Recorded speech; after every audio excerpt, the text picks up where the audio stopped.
Welcome to the Falmouth Chamber of Commerce. The Falmouth Chamber is dedicated to working on behalf of our members to make Falmouth a better place to live, work, and conduct business. We are committed to developing the economic, cultural, educational, and civic interests of our community and welcome the support from all organizations to achieve our combined goals. Whether you call Falmouth home, are a summer resident, or a visitor, we hope you take advantage of all that the Chamber has to offer. Holiday Inn Falmouth opened year-round for your business and travel needs.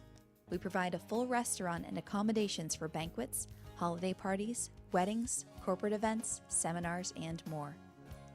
Featuring KC Bar and Grill, where guests or Falmouth residents can enjoy our selection of local craft beers, cocktails, and a variety of pub food from our menu.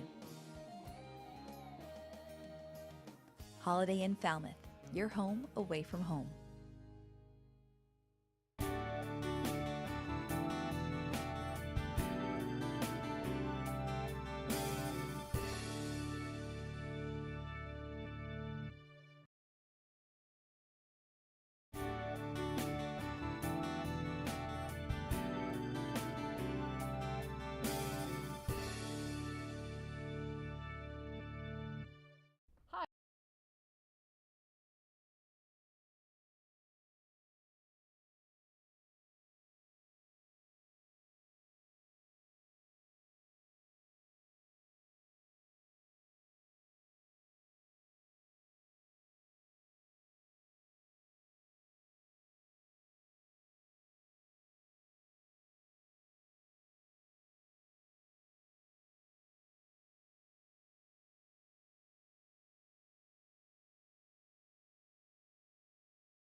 Welcome, everyone, to the October 1st meeting of the Board of Selectmen. We're going to start the meeting with the Pledge of Allegiance, please. pledge allegiance to the flag of the United States of America and to the republic for which it stands, one nation, under God, indivisible, with liberty and justice for all. First item on the agenda is a proclamation. Sam, you want to do this one? Your pleasure. Whereas Timothy P. Leonard Jr. of Boy Scout Troop 42 has successfully completed the qualifications for the rank of Eagle Scout, a rigorous and demanding process that teaches patience, perseverance, and teamwork, and requires strong goal setting, and Timothy P. Leonard Jr. met these challenges with aplomb and shall be recognized as an outstanding representative of his family, his troop, and Falmouth. And whereas the Boy Scouts of America, long acknowledged for building fine citizens, calls for a special court of honor to award its highest symbol of achievement to those who complete this rank. And whereas Timothy P. Leonard Jr. is now an Eagle Scout with all its rank and privileges, now therefore we, Susan L. Moran, Megan English Braga, Doug Jones, Samuel H. Patterson, and Douglas C. Brown, as Selectmen of the Town of Falmouth, do hereby declare and proclaim Saturday, October 27th, 2018, as Timothy P. Leonard Day throughout Falmouth. Second? All those in favor? Aye. Mr. Leonard, would you mind coming to the podium and letting everyone know how you achieved this great honor?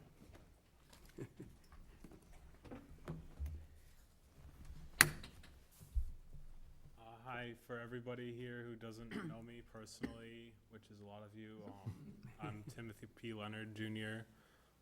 I just recently attained the rank of Eagle Scout through Troop 42 of East Falmouth, and it was a long, demanding, rigorous task, as Sam Patterson just said, but I just pushed through it and did what needed to be done.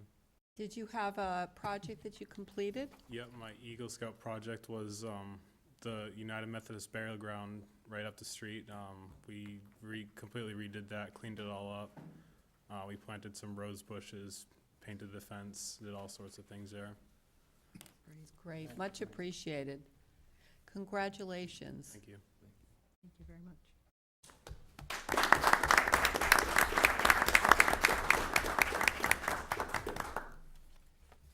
Next on the, pardon? You're very welcome and congratulations. Thank you as his father. Absolutely. The next item on the agenda is recognition, Ms. Braga. Yes, just tonight, it's a timely recognition. I wanted to just, on behalf of the board, thank the Senior Center Building Committee. They have really done incredible work. The project is now out for bids, and so this is the timeline that they had aimed for. And, you know, usually you set those timelines and it's hard to reach them with construction projects, particularly of this size. But this committee has been meeting all of the time. They made excellent recommendations in terms of the project manager, in terms of the architectural firm that, that this board then chose. So really pretty impressive that they've been able to shepherd this project to the stage that it's at so far. Obviously, there's a lot more work to do, but just wanted to recognize their efforts. You know, they're meeting on a regular basis, and, you know, we get to sort of see the finished project when they bring us those plans, but a lot goes into that. So just wanted to thank them for all of their work. Volunteerism at its best. Yep.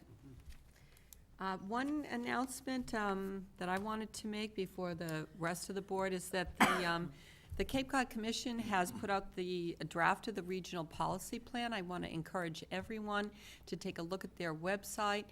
They've identified some public feedback dates, and it's just a good opportunity to be part of the process going forward in terms of, you know, building, for example, affordable housing issues, water quality, and this is the document by which regionally the Cape Cod moves these projects forward, and it'll be in effect for many years to come. So take a look at that and take advantage of the public outreach and comment period. Anyone else? Sam? I might mention that there's a public hearing for the housing production plan that's currently being developed by a consultant, and that's October 16th, and the meeting, I believe, is at 6:30. I believe that would be at the Herman Room of the library, but they're looking for input from the town to make sure that it reflects the needs that we see for housing that people can afford to live in, given the salaries that are available with the jobs that we have in town. Very important. Doug? That's a good one. I'll be going to that too. And also I'll be attending the Bikeways Committee meeting on Wednesday to learn about what they feel like are the, sort of the minimum standards for improvements on the Route 28 corridor, in addition to other things on their agenda, but that's the main one I'd be interested to attend. Great. Anyone else? Thank you. The next item on the agenda is public comment. It's a 2-minute opportunity for anyone in the audience to speak about an item that is not on the agenda. Is there anyone who would like to make public comment? Okay, seeing none, we will move to the next item on the agenda, which is under summary of actions, administrative orders. We have whether to vote to accept donation from the Falmouth Art Market in the amount of $3,200 to the Falmouth Cultural Council donation account. So move. Second. All those in favor? Aye. With Thank you gratitude. very much. That's a great donation. Really And- great. And just to note for just a moment that, really all of that money is gonna kind of go back into our community for those cultural events. So it's a really nice, circle there, and, I've certainly been part of organizations that have received that money, and it does help to have some excellent, activities for folks here in town, so. good stuff. Absolutely. Next item on the agenda is whether to vote to accept the Watermain agreement easement for water service to Cypress Street in Falmouth.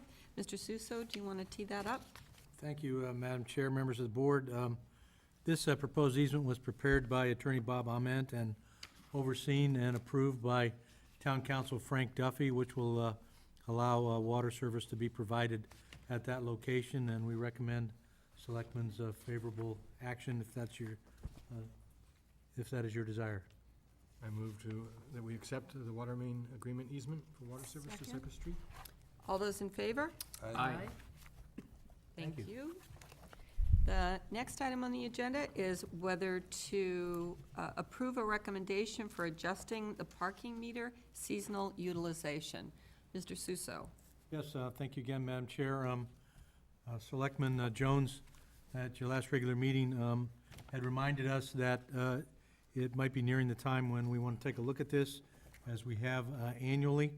And you have a copy of an email from Police Chief Dunn regarding a recommendation, which I also affirm, so that from November 1st of this year through April 1st, 2019, we would provide 30 minutes of free parking for the 29 designated meters in Woods Hole that this board approved last year, as well as the same 30 minutes of free parking for all the meters in Falmouth Heights at the same time and during the same seasonal period. And we would certainly recommend your favorable consideration. Thoughts by the board? I think it's an excellent idea, so I move that we endorse this Second. procedure. Second? All those, Doug, since you brought it up? Just one comment, that I know that one of the concerns that Mr. Dufresne's made in the past is that ball field parking. But there is also the town lot right across the street from the ballpark where if parents who are there with their soccer kids want to stay longer, they can certainly use that parking lot also. So I think this is a good recommendation from the police chief. Okay, all those in favor? Aye. Aye. Thank you. Thank you. We do have a public hearing scheduled at 7:30, so we'll move forward through the business calendar. I think there's one more. Oops, sorry, missed the D. last summary of action. D, whether to vote to approve a referral of proposed town meeting Article 19, accept road takings, Winthrop Drive and Captain Davis Lane to the planning board for recommendation before November 2018 town meeting. Mr. Suso, do you want to give an Certainly, thank you, overview? Madam Chair. Also note that we have Town Engineer Jim Mclaughlin with us this evening, which I appreciate very much. The board will recall that you had placed this proposed Article 19 on the November town meeting warrant. In order to timely process and review this, it does need to be referred to the planning board for their recommendation and action, which I've been in touch with Town Planner Tom Bott. We believe that we can accommodate that schedule and bring it back to the board for your consideration for a recommendation on the town meeting floor. And as I know, Jim is with us here this evening. If you would have any questions, about the road taking itself, or if Jim might have any comments. Mr. Grady, would you come up and just give us a little bit of your opinion? Thank you. Madam Chair, James Mclaughlin, Town Engineer. There are two streets, as Mr. Suso noted, Winthrop Drive and Captain Davis Lane. Captain Davis Lane is a street that was previously proposed for a taking several years ago, and at the 11th or 12th hour was removed from town meeting because the funding wasn't available. But they had already done all of the planning and legal preparation for that particular taking. So that's one, that's about 1,200 linear feet. And the estimate to do that work is about $250,000, which would be paid back as a betterment to each of the abutters on that particular street. The second is Winthrop Drive, and that has a couple of issues. That is not paved currently, and that also has previously been on and presented for acceptance on a few occasions back in the 70s and 80s. That road is about 800 feet. It's not paved, and currently there are two major issues with that. One is there's a lot of erosion every year. It's on a steep hill, and what ends up happening is all the gravel ends up going out into the estuary and creating an environmental problem.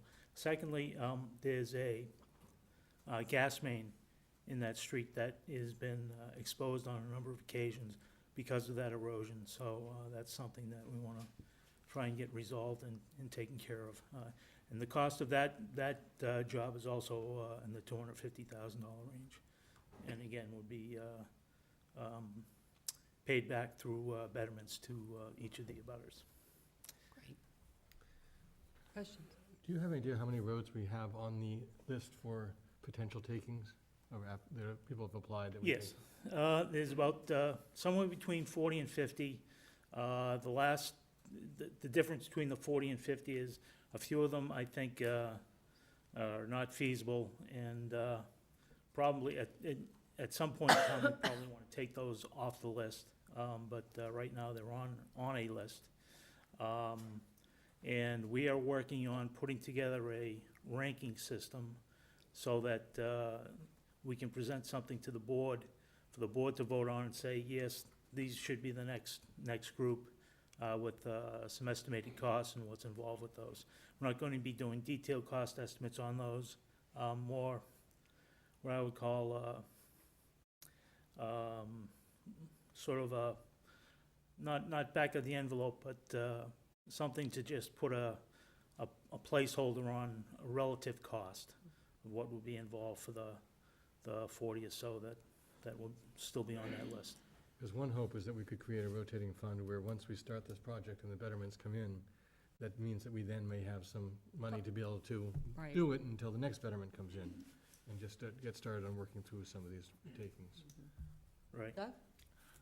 I would like maybe a future agenda item to discuss the funding of that program too, because I understand if you apply now, it's 10 or 12 years before you're gonna get your road taken, and if your road's starting to deteriorate, that's a long wait, and we have so many of these private roads, which I probably guess I wish we hadn't let them all get developed the way they did, but. Well, and I think Doug Jones' point is part of that. It's really the project that's envisioned is to make a start at to have it really self-funded Right. to a degree. Mm-hmm. But your point's well taken. Any other questions? Is there a motion? I would move approval and referring these two separate road takings to the planning board for recommendation. Second. All those in favor? Aye. Great, Thank you for your presentation. Appreciate it. Now we are moving to the 7:45 business calendar, starting with a discussion with Garth Smelzer from NOAA regarding the future. Yes. It's all, is that the one that was sent earlier? Yes, that came in a little earlier. On the desktop. Hopefully on the machine already. We'll be 15 minutes in this. Yeah, I think, will 15 minutes suffice? Absolutely. Great, thank you. So passwords. Okay. Falmouth 01, and then you'll see it right there on the desktop. It was capital F. See if I did. Nope. Usually takes me control. 01. It's a new picture. Okay. You can see right in the middle that are actually glaring off of it. Sea-Rise, right? Oh, perfect. See drop, it looks like. That's right. Welcome.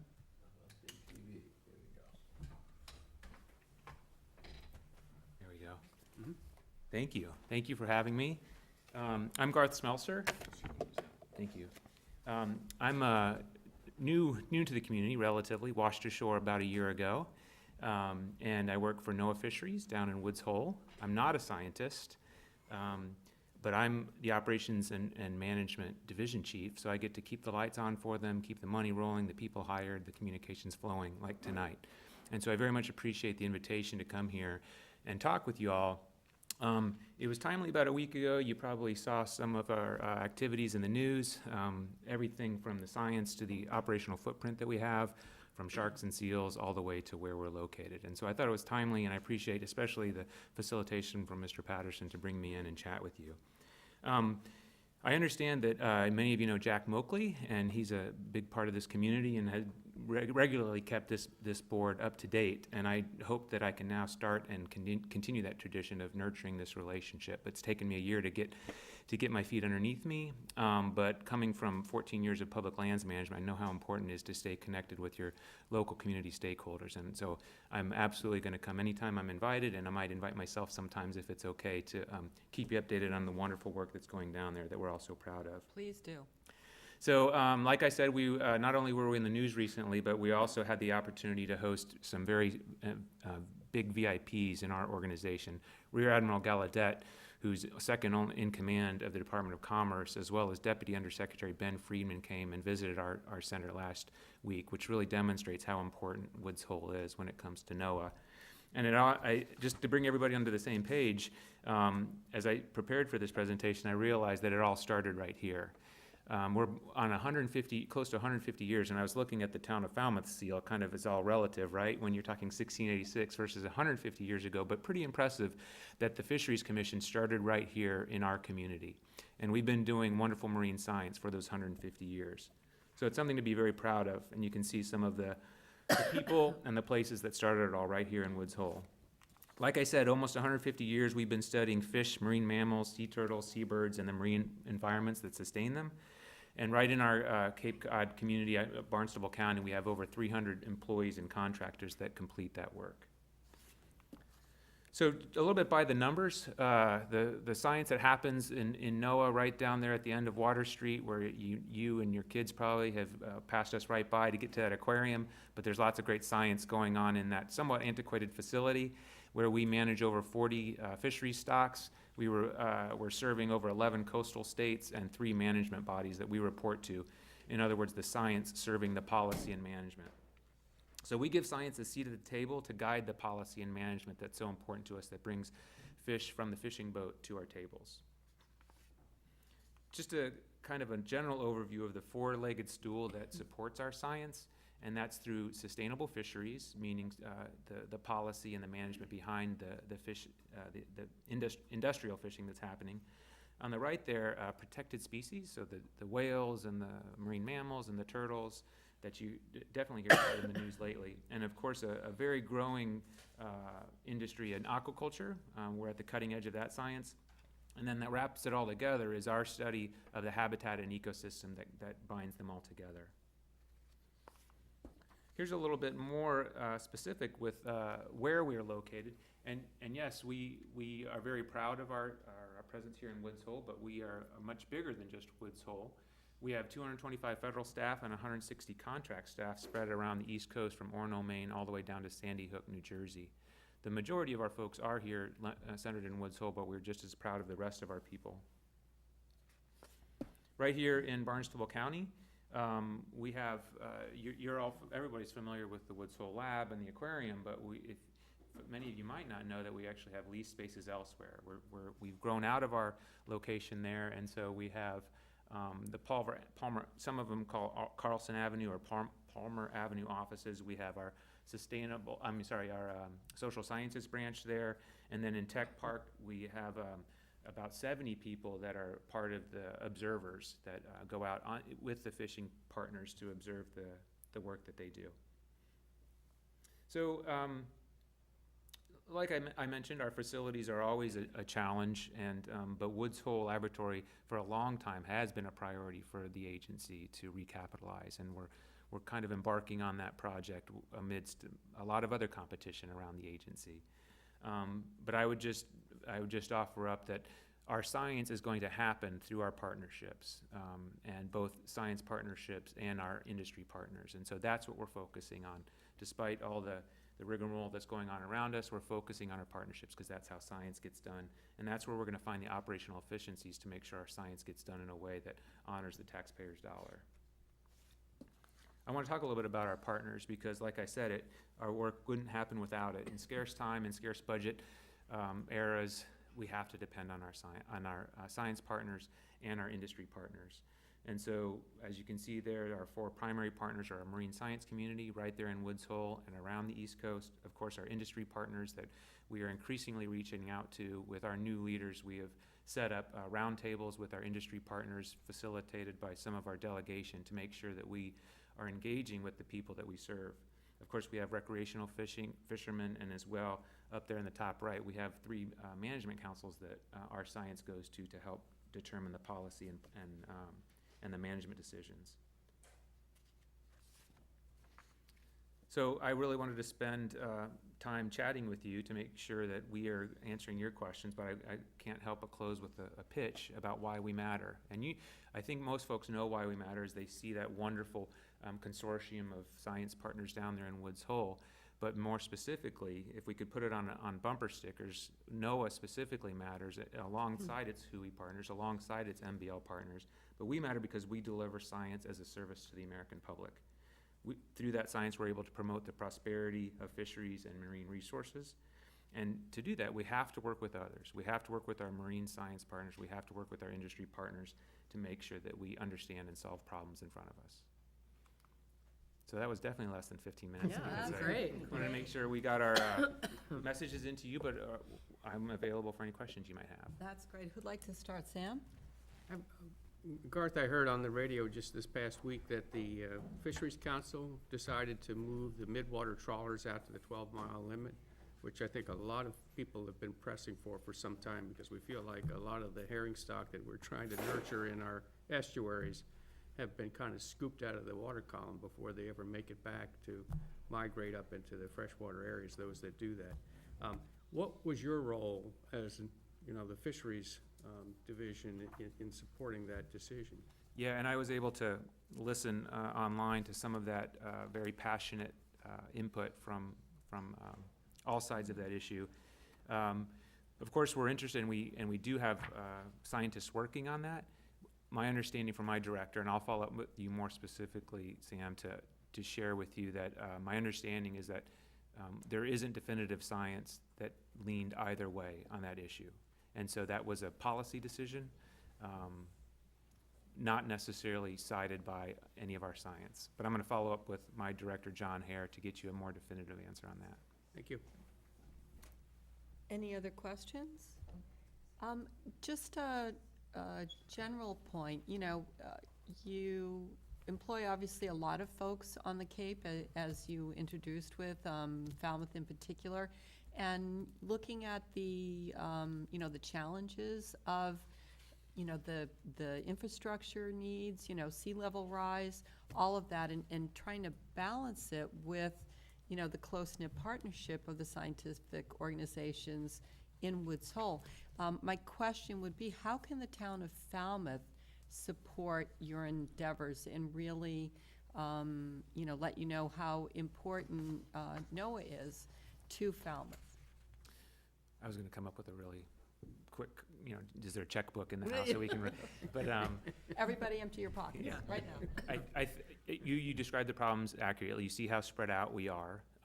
So not only are we looking at a vision that helps us consolidate those 300 folks, but gets keeps us in place with our marine science partners. I think you all took a step in that direction of demonstrating your support this past week, so that speaks volumes. But I would offer that we're somewhat at the baby steps of outlining the vision of what our waterfront there looks like. I moved kind of quickly through that slide, but we own that waterfront, but those other places are leased. And so working through our chain of command to determine, what is the future of our federal footprint, when it comes to owning or leasing. So those are things that we're working with our science partners to determine. So I think I'm going to hold on that question and stay connected with you all, and maybe be able to answer that better for you next time when I have an update. But we are trying to map out a vision, but we're going to try not to get ahead of our headlights, because there are lots of situations like us all around the country when it comes to NOAA and NIMS, and we're a part of those larger national and regional strategies about where they reinvest in capitalization. Appreciate that. Door is always open. Thank you for the great presentation. We Thank you. appreciate it. Thanks for your time. The next item on the agenda will be the public hearing slated for 7:30. It's an application for a shade tree hearing. Jamie and Jennifer Pedro of 11 Crescent Avenue, 2 60-foot tulip trees. I'll read the public notice first. Notice is hereby given of a public hearing to be held by the Falmouth Board of Selectmen in the Selectmen's Meeting Room, Town Hall, on Monday, October 1st, 2018 at 7:30 p.m. on the application of Jamie and Jennifer Pedro for the removal of 2 60-foot tulip trees located at 11 Crescent Avenue. Removal of the trees is requested due to compromised root systems. Publication date was September 21st, 2018. Who'll present, Mr. Suso? We have our tree warden Jeremiah Pearson here with us, and Jeremiah's provided some information in the board packet and can expand on that as he speaks. Great. Are the applicants here as well? Great, welcome. Please. I have a thumb drive here, so, yeah, moment.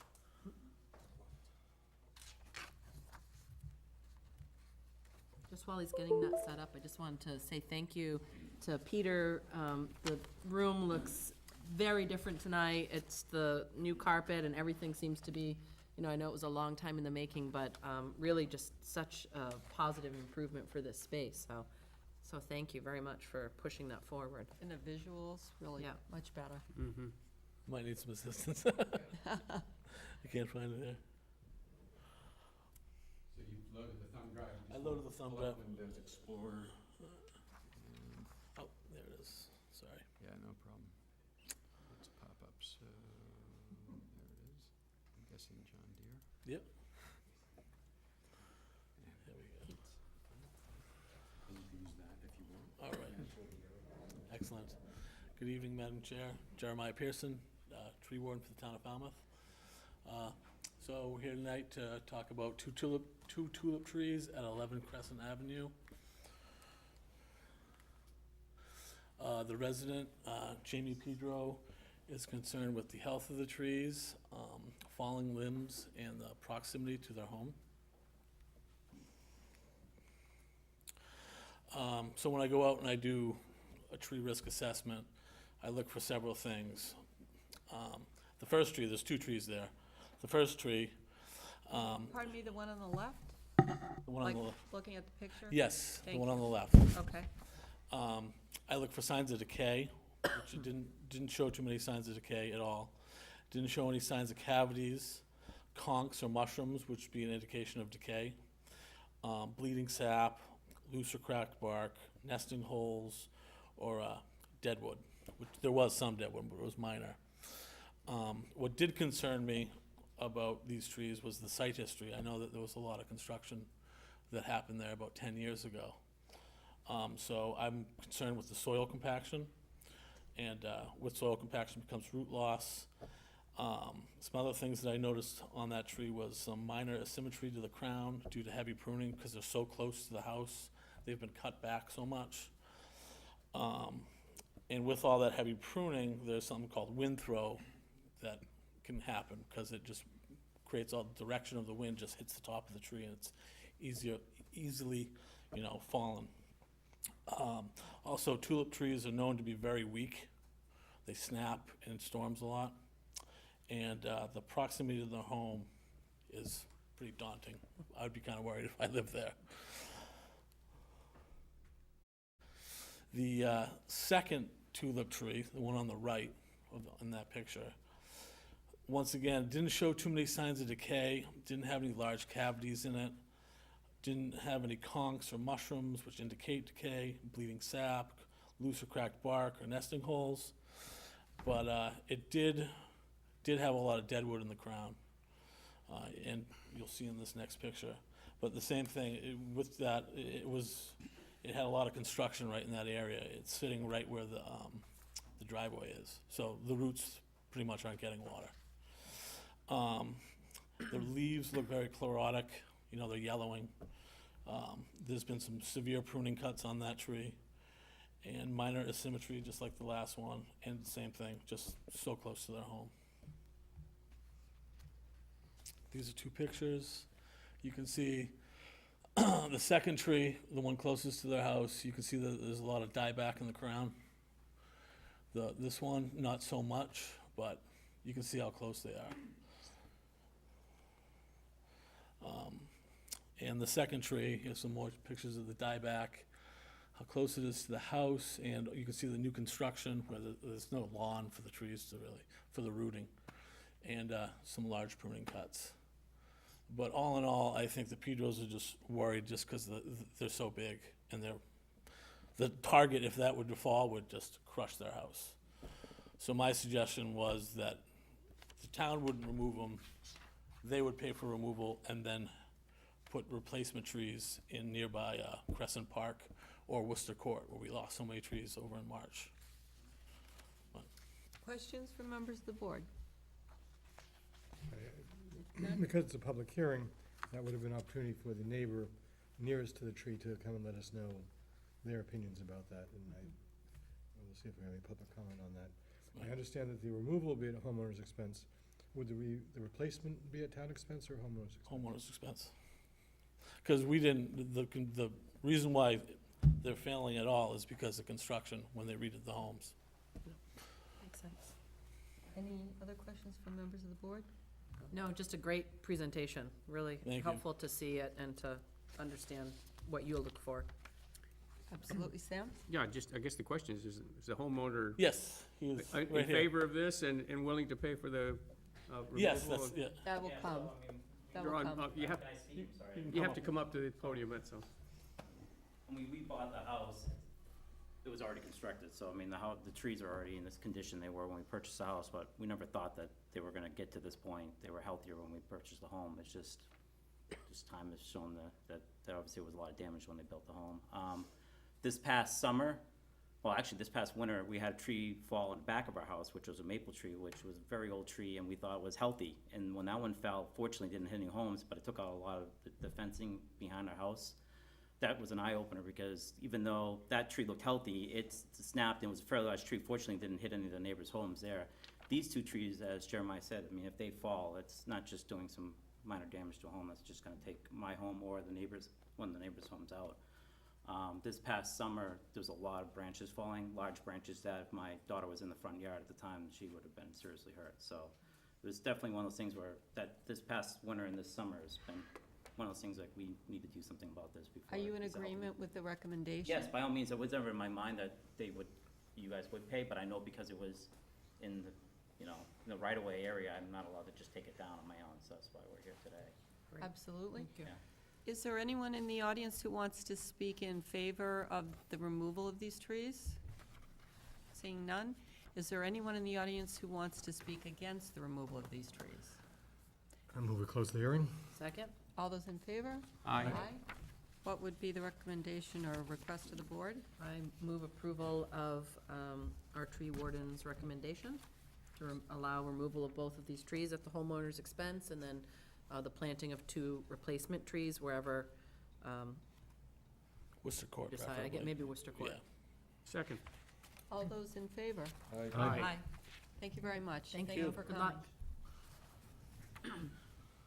The next item on the agenda is to interview, vote, and appoint committee members. We first have the Affordable Housing Committee.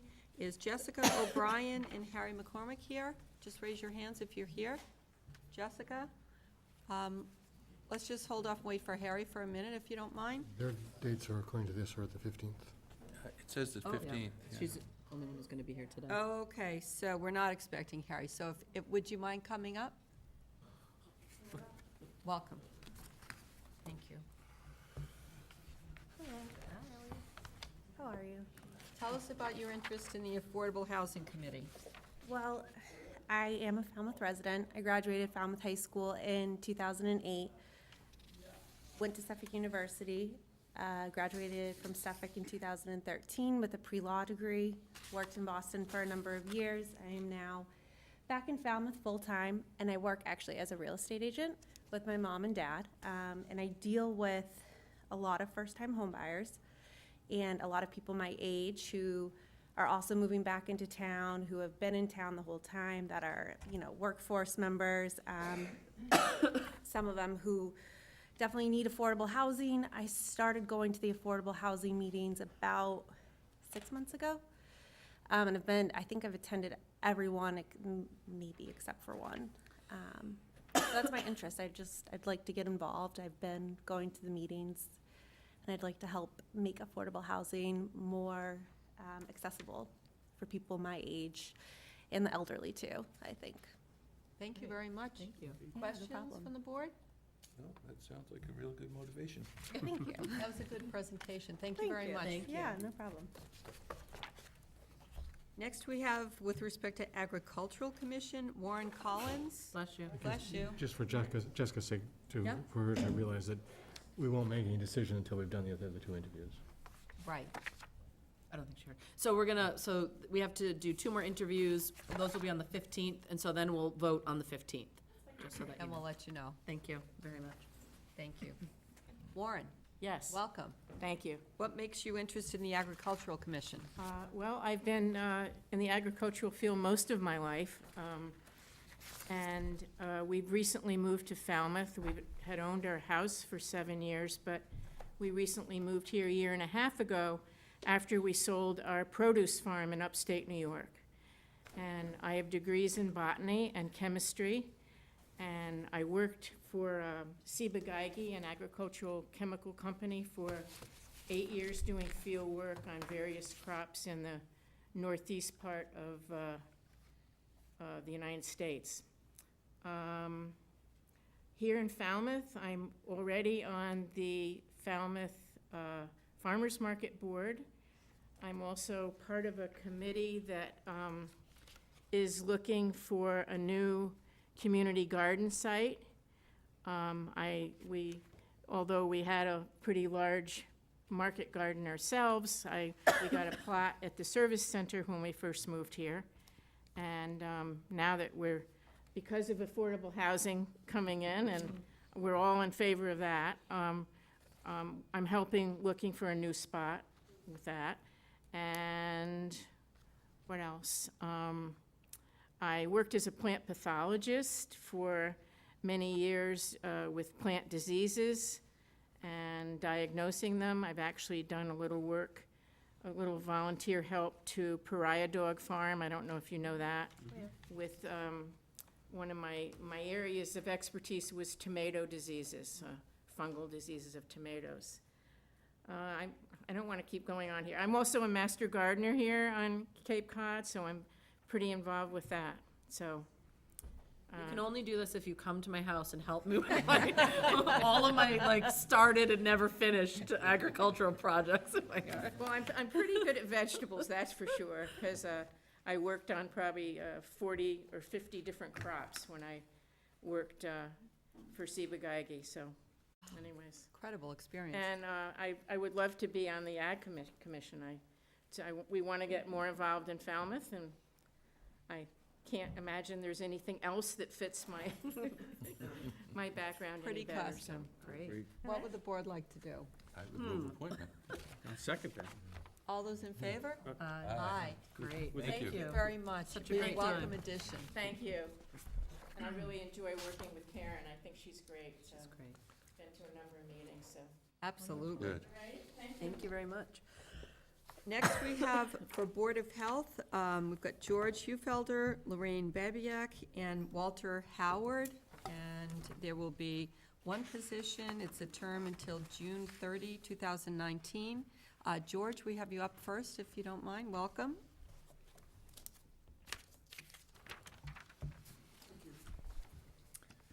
George Hufelder. I'm interested in the Board of Health. I've served on boards and served many boards of health on Cape Cod, so I'm fairly familiar with the regulations, particularly Title V, which unfortunately on Cape Cod, boards of health have that as their major emphasis. About 90% of their board meetings are on Title V, and since that's really what I did for 34 years of my career, I feel this is the best way to serve the town.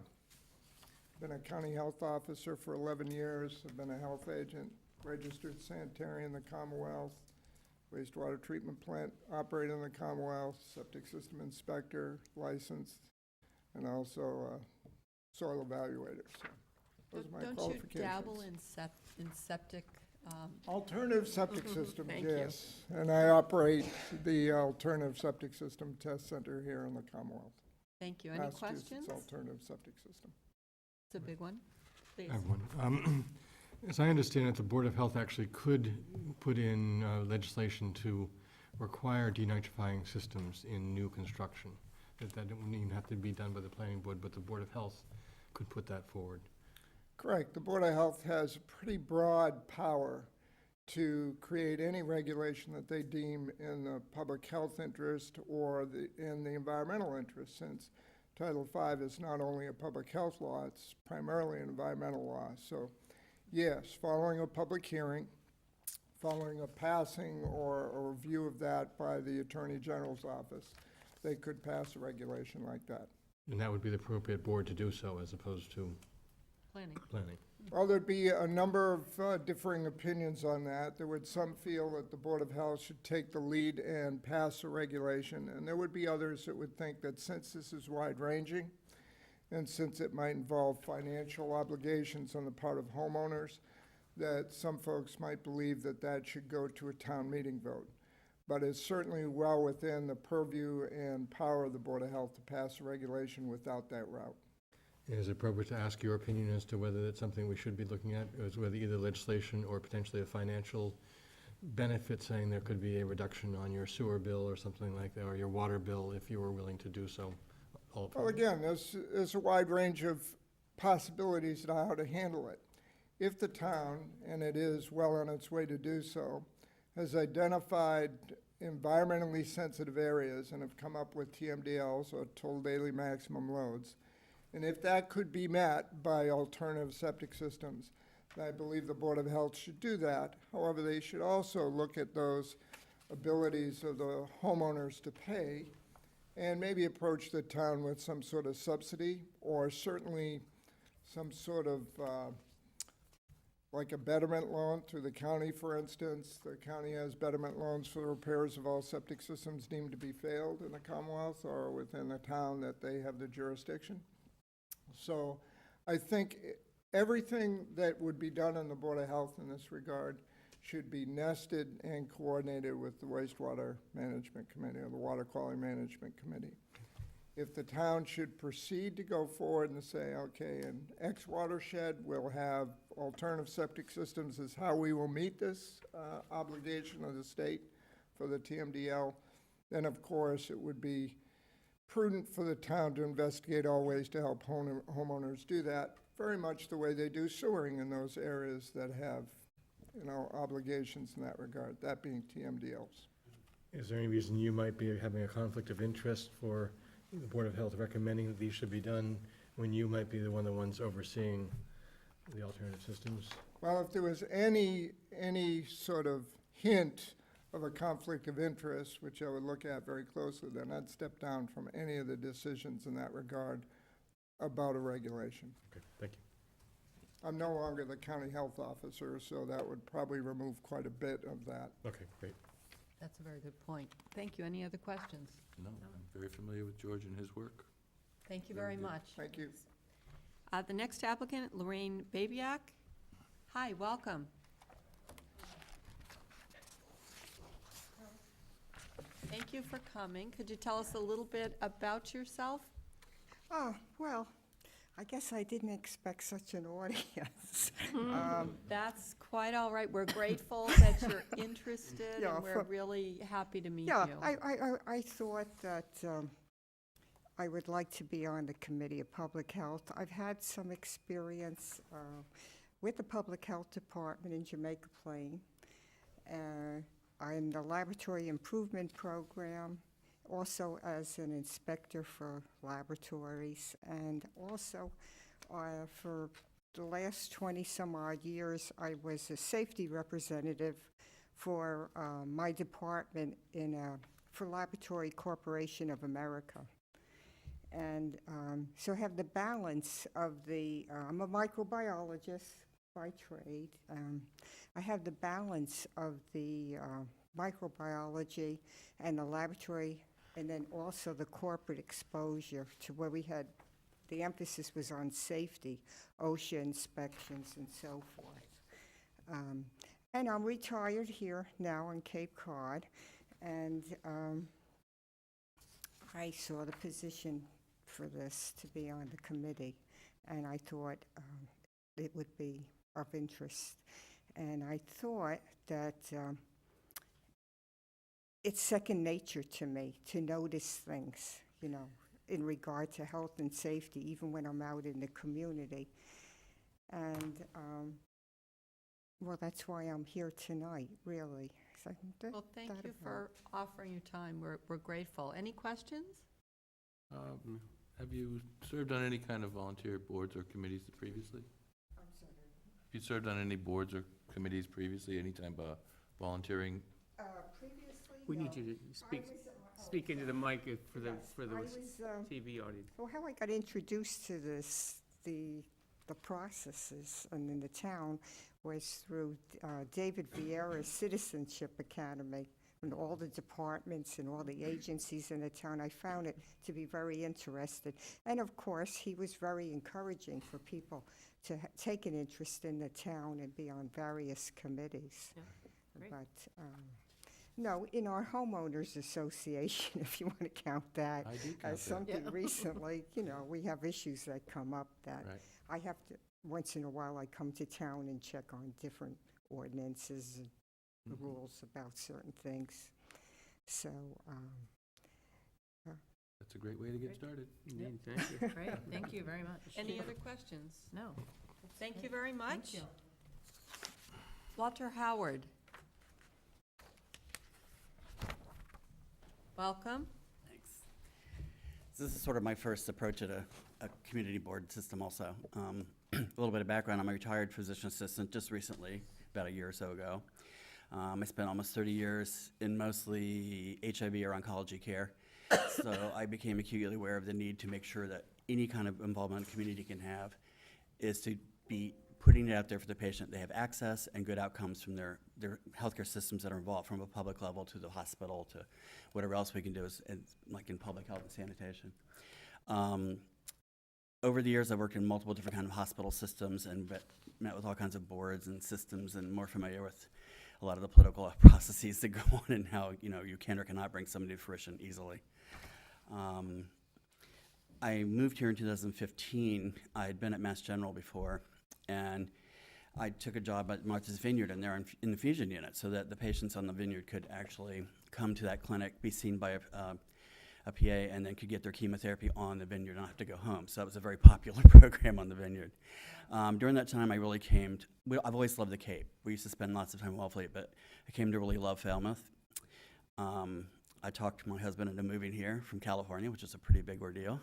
But now So we you're live in North Falmouth. persuasive. Yeah. I love it. And part of this is that I've begun to feel so much a part of the community. I wanted to be able to give something back besides volunteering. This seems like a better use of my background and talent than say, spending time at the hospice or going to the hospital or whatever. And I feel like it's really important to have at least a person or two on the committee that have clinical background and how these things can apply to provision of care that the community can do to become more involved in, say, outpatient programs or, just home visits and those kind of things, so that things can be facilitated on a more easy basis, and try and figure out funding sources, that kind of thing, if we don't have them available.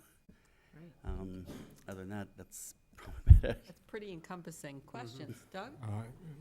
I had a bunch of them, but you answered most of them. The only one I wanted to have you talk a little bit, you've worked in many different parts of the country, and I was wondering how that might play into your strengths as being an additional member of the Board of Health because of your wide variety of experiences. I mean, I think that's quite useful. Most of my time spent either between California and Massachusetts. Very both liberal states, but also incredibly divergent ways of doing things. California is quite fascinating because there's a little bit more of a stratification of how healthcare is delivered. Massachusetts has tried and done a very good job, partly because it's a smaller state, but the ability to deliver programs to people with pretty much uniformity in how you can do it across the state. The regulations are a little bit better here, with the exception of the nurse staffing thing that's going on right now. Yeah, tell us how to vote. Moving on. That's a whole meeting in and of itself. Any other questions? No, that was a good presentation and a good resume. Very good presentation. Thank you very Thank much. you very much. Appreciate it. Well, this is always the worst position. We have 3 really qualified candidates and 1 position term until June 30, 2019. Who would like to start? Sam? Well, I would like to nominate George Hoyfelder to the position. I've been to many of the Boards of Health meetings, and you heard his comment about 90% of the issues that come before the board are related to Title V septic systems and placements. I also have been impressed with the fact that because of George's experience, he helps homeowners, property owners actually position and find ways to install a Title V system on some of the lots that are confined and bump into various limiting regulations and dimensions. So I find it, as much as I respect the other candidates and their backgrounds, I feel like we need to find a place for them to be able to contribute to Falmouth because of your backgrounds, particularly in the public health section. I know the work of the Board of Health is primarily in this whole area of septic system review and approval, so that's why I feel like George is by far and away our best candidate. Anyone else? Doug? I would just have to second that. I mean, I think the other 2 people are certainly qualified, and I appreciate them coming, but with Mr. Hoyfelder's experience and knowledge, I don't think that could be easily replaced, so. So we have 2 nominations for Mr. Hoyfelder. Doug? I guess I was taking it as a motion and second, so that. That makes, let's do that. Okay. Sam will have the motion and Doug will have the second. All those in favor? Aye. Aye. Thank you very much. There is a list of committee openings. You too just kind of blew us away with the level of your talent and interest in the community, and we hope to see you again soon. And just one other, I'm sorry, before the chair speaks about it, but one other piece is some of what I'm hearing from the other 2 candidates touches a bit on what the Human Services Committee does, maybe a bit more connected to some of the background that I'm hearing about, because I think the septic issues are kind of predominantly what the board is dealing with.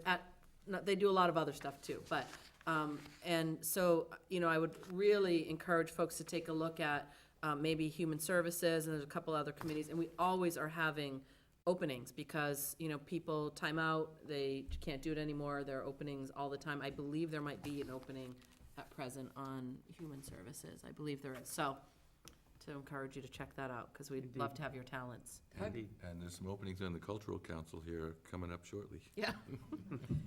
Thank you very much. Thank you.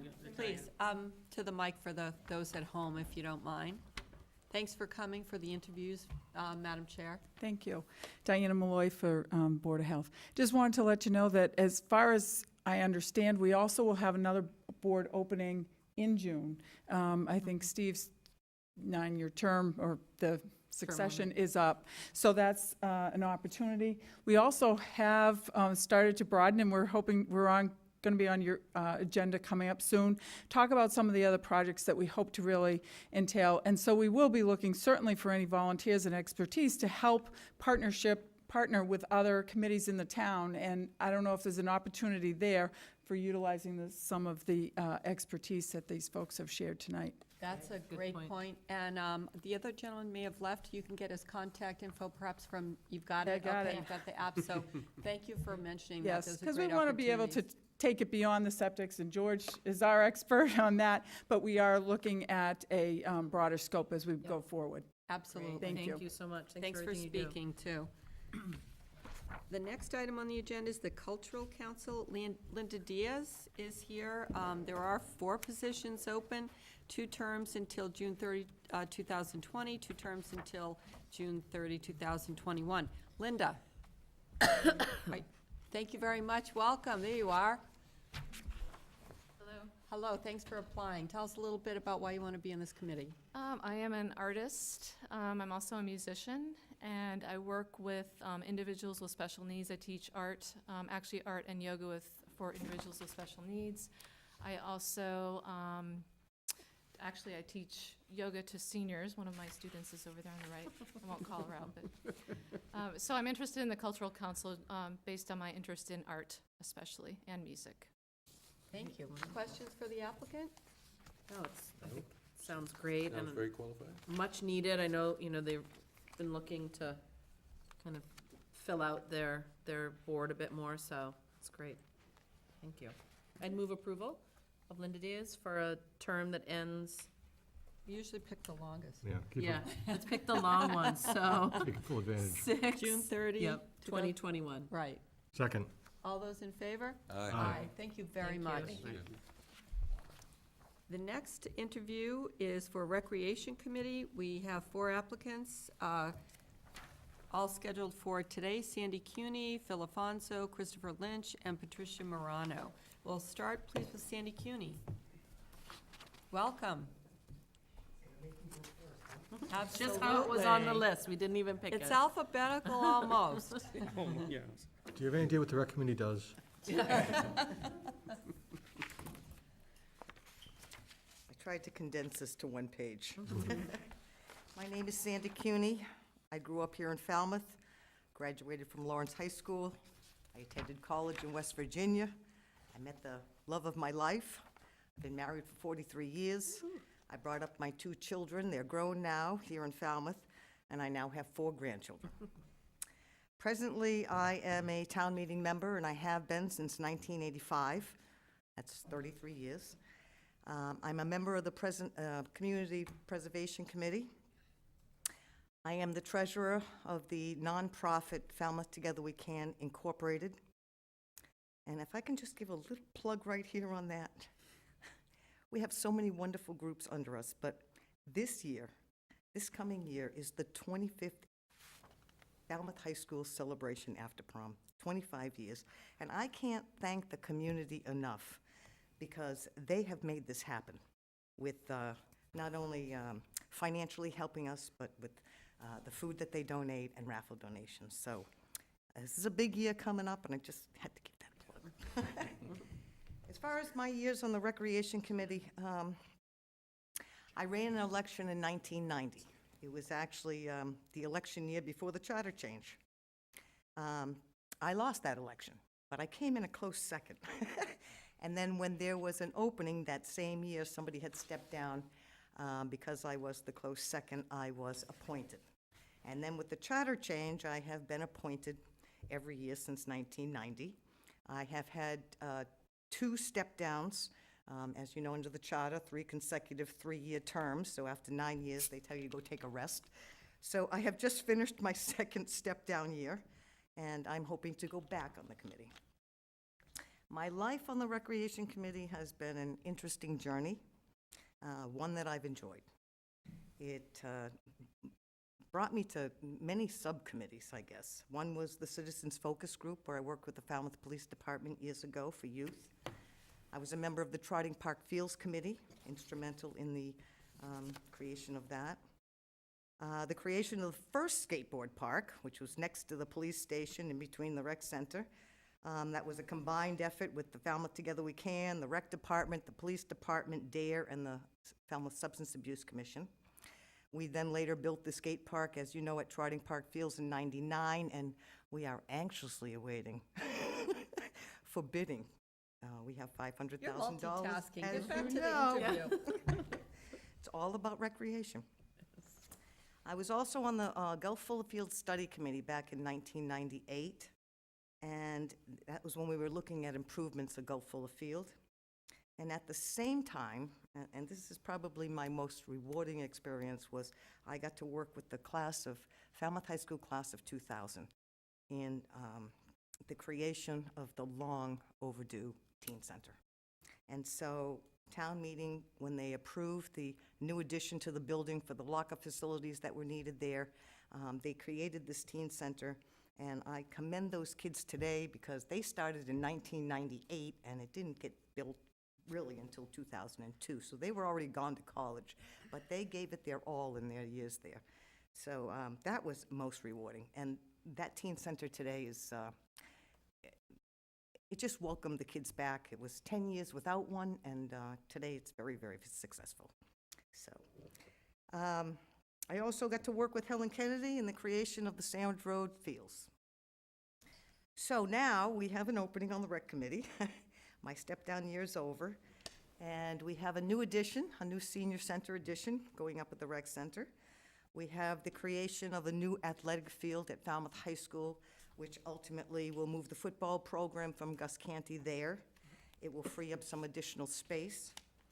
And there's the relocation of the SBLI playground that we're going to have to take down when we build the new senior center. And there's the creation of the new playground that we want on our campus. So those things are all very dear to my heart. It's been a wonderful journey. There's more to come. I hope to continue to be a part of recreation and a voice for the citizens of this town. It's ever-changing and most interesting. So thank you, and I'll take any questions. I'm amazed that someone with your experience would take all the time into that presentation. That's really amazing. I feel like I have to disclose, I am the attorney for Together We Can, where Sandy is the treasurer. There is no conflict at all, but I just wanted to make that disclosure before there are questions. Any questions of Sandy? No. No. Thank you. Thank you very much. Thank you. Next, we have, Mr. Afonso is not here, I see. Christopher Lynch. Welcome. Welcome. Please tell us a little bit about why you want to be on Recreation Committee. Thank you. Chris Lynch from North Falmouth. So I, along with my family, have benefited tremendously from the recreational department. I've been a volunteer coach for numerous sports over the past 10 years since we've lived in town. I have 3 children, 8, 14, and 16. Yes, I practiced that before I left. And they've all taken part of their rec programs, and I, along with coaching them. I have benefited personally from the rec department, the facilities, my conversations with Joe O, his staff there. It's amazing how deeply they care, how involved they are in programs. I stay involved. I participate in some of the men's sports in town. So I look at it as a great service to the town and something I would like to be a part of. I have read the past minutes. I've read the Gale report. It's a tremendous agenda on the plate of the rec department. And I always look at what's next for me. How can I be of service to the town? I've done my share of volunteering coaching. And I said to myself, there's quite an agenda coming up, and I have a background in professionally in commercial banking. I've been involved in construction. I've started a few companies. We've done budgeting, planning, hiring, firing. So I've been involved in some heavy agendas, but I always look at it of how can I contribute? How can I step back and make a good informed decision? And I think at this point in my career and personally, I'd like to do what I can, and I'd like to be involved in the rec committee. Thank you very much. Good opening. Are there any questions? Are you still coaching? Not in the, I roll my eyes a little bit. I think I'll probably be asked. I have my answer prepared. I think I'm gonna say no this year, but we'll see what happens. Yeah, I coached basketball last year, and that, within the last 3 or 4 years, mainly it's been basketball I've been focused on, so. Good to know. I think that's it for now. Great presentation. Thank you very much. You're welcome. Patricia Morello.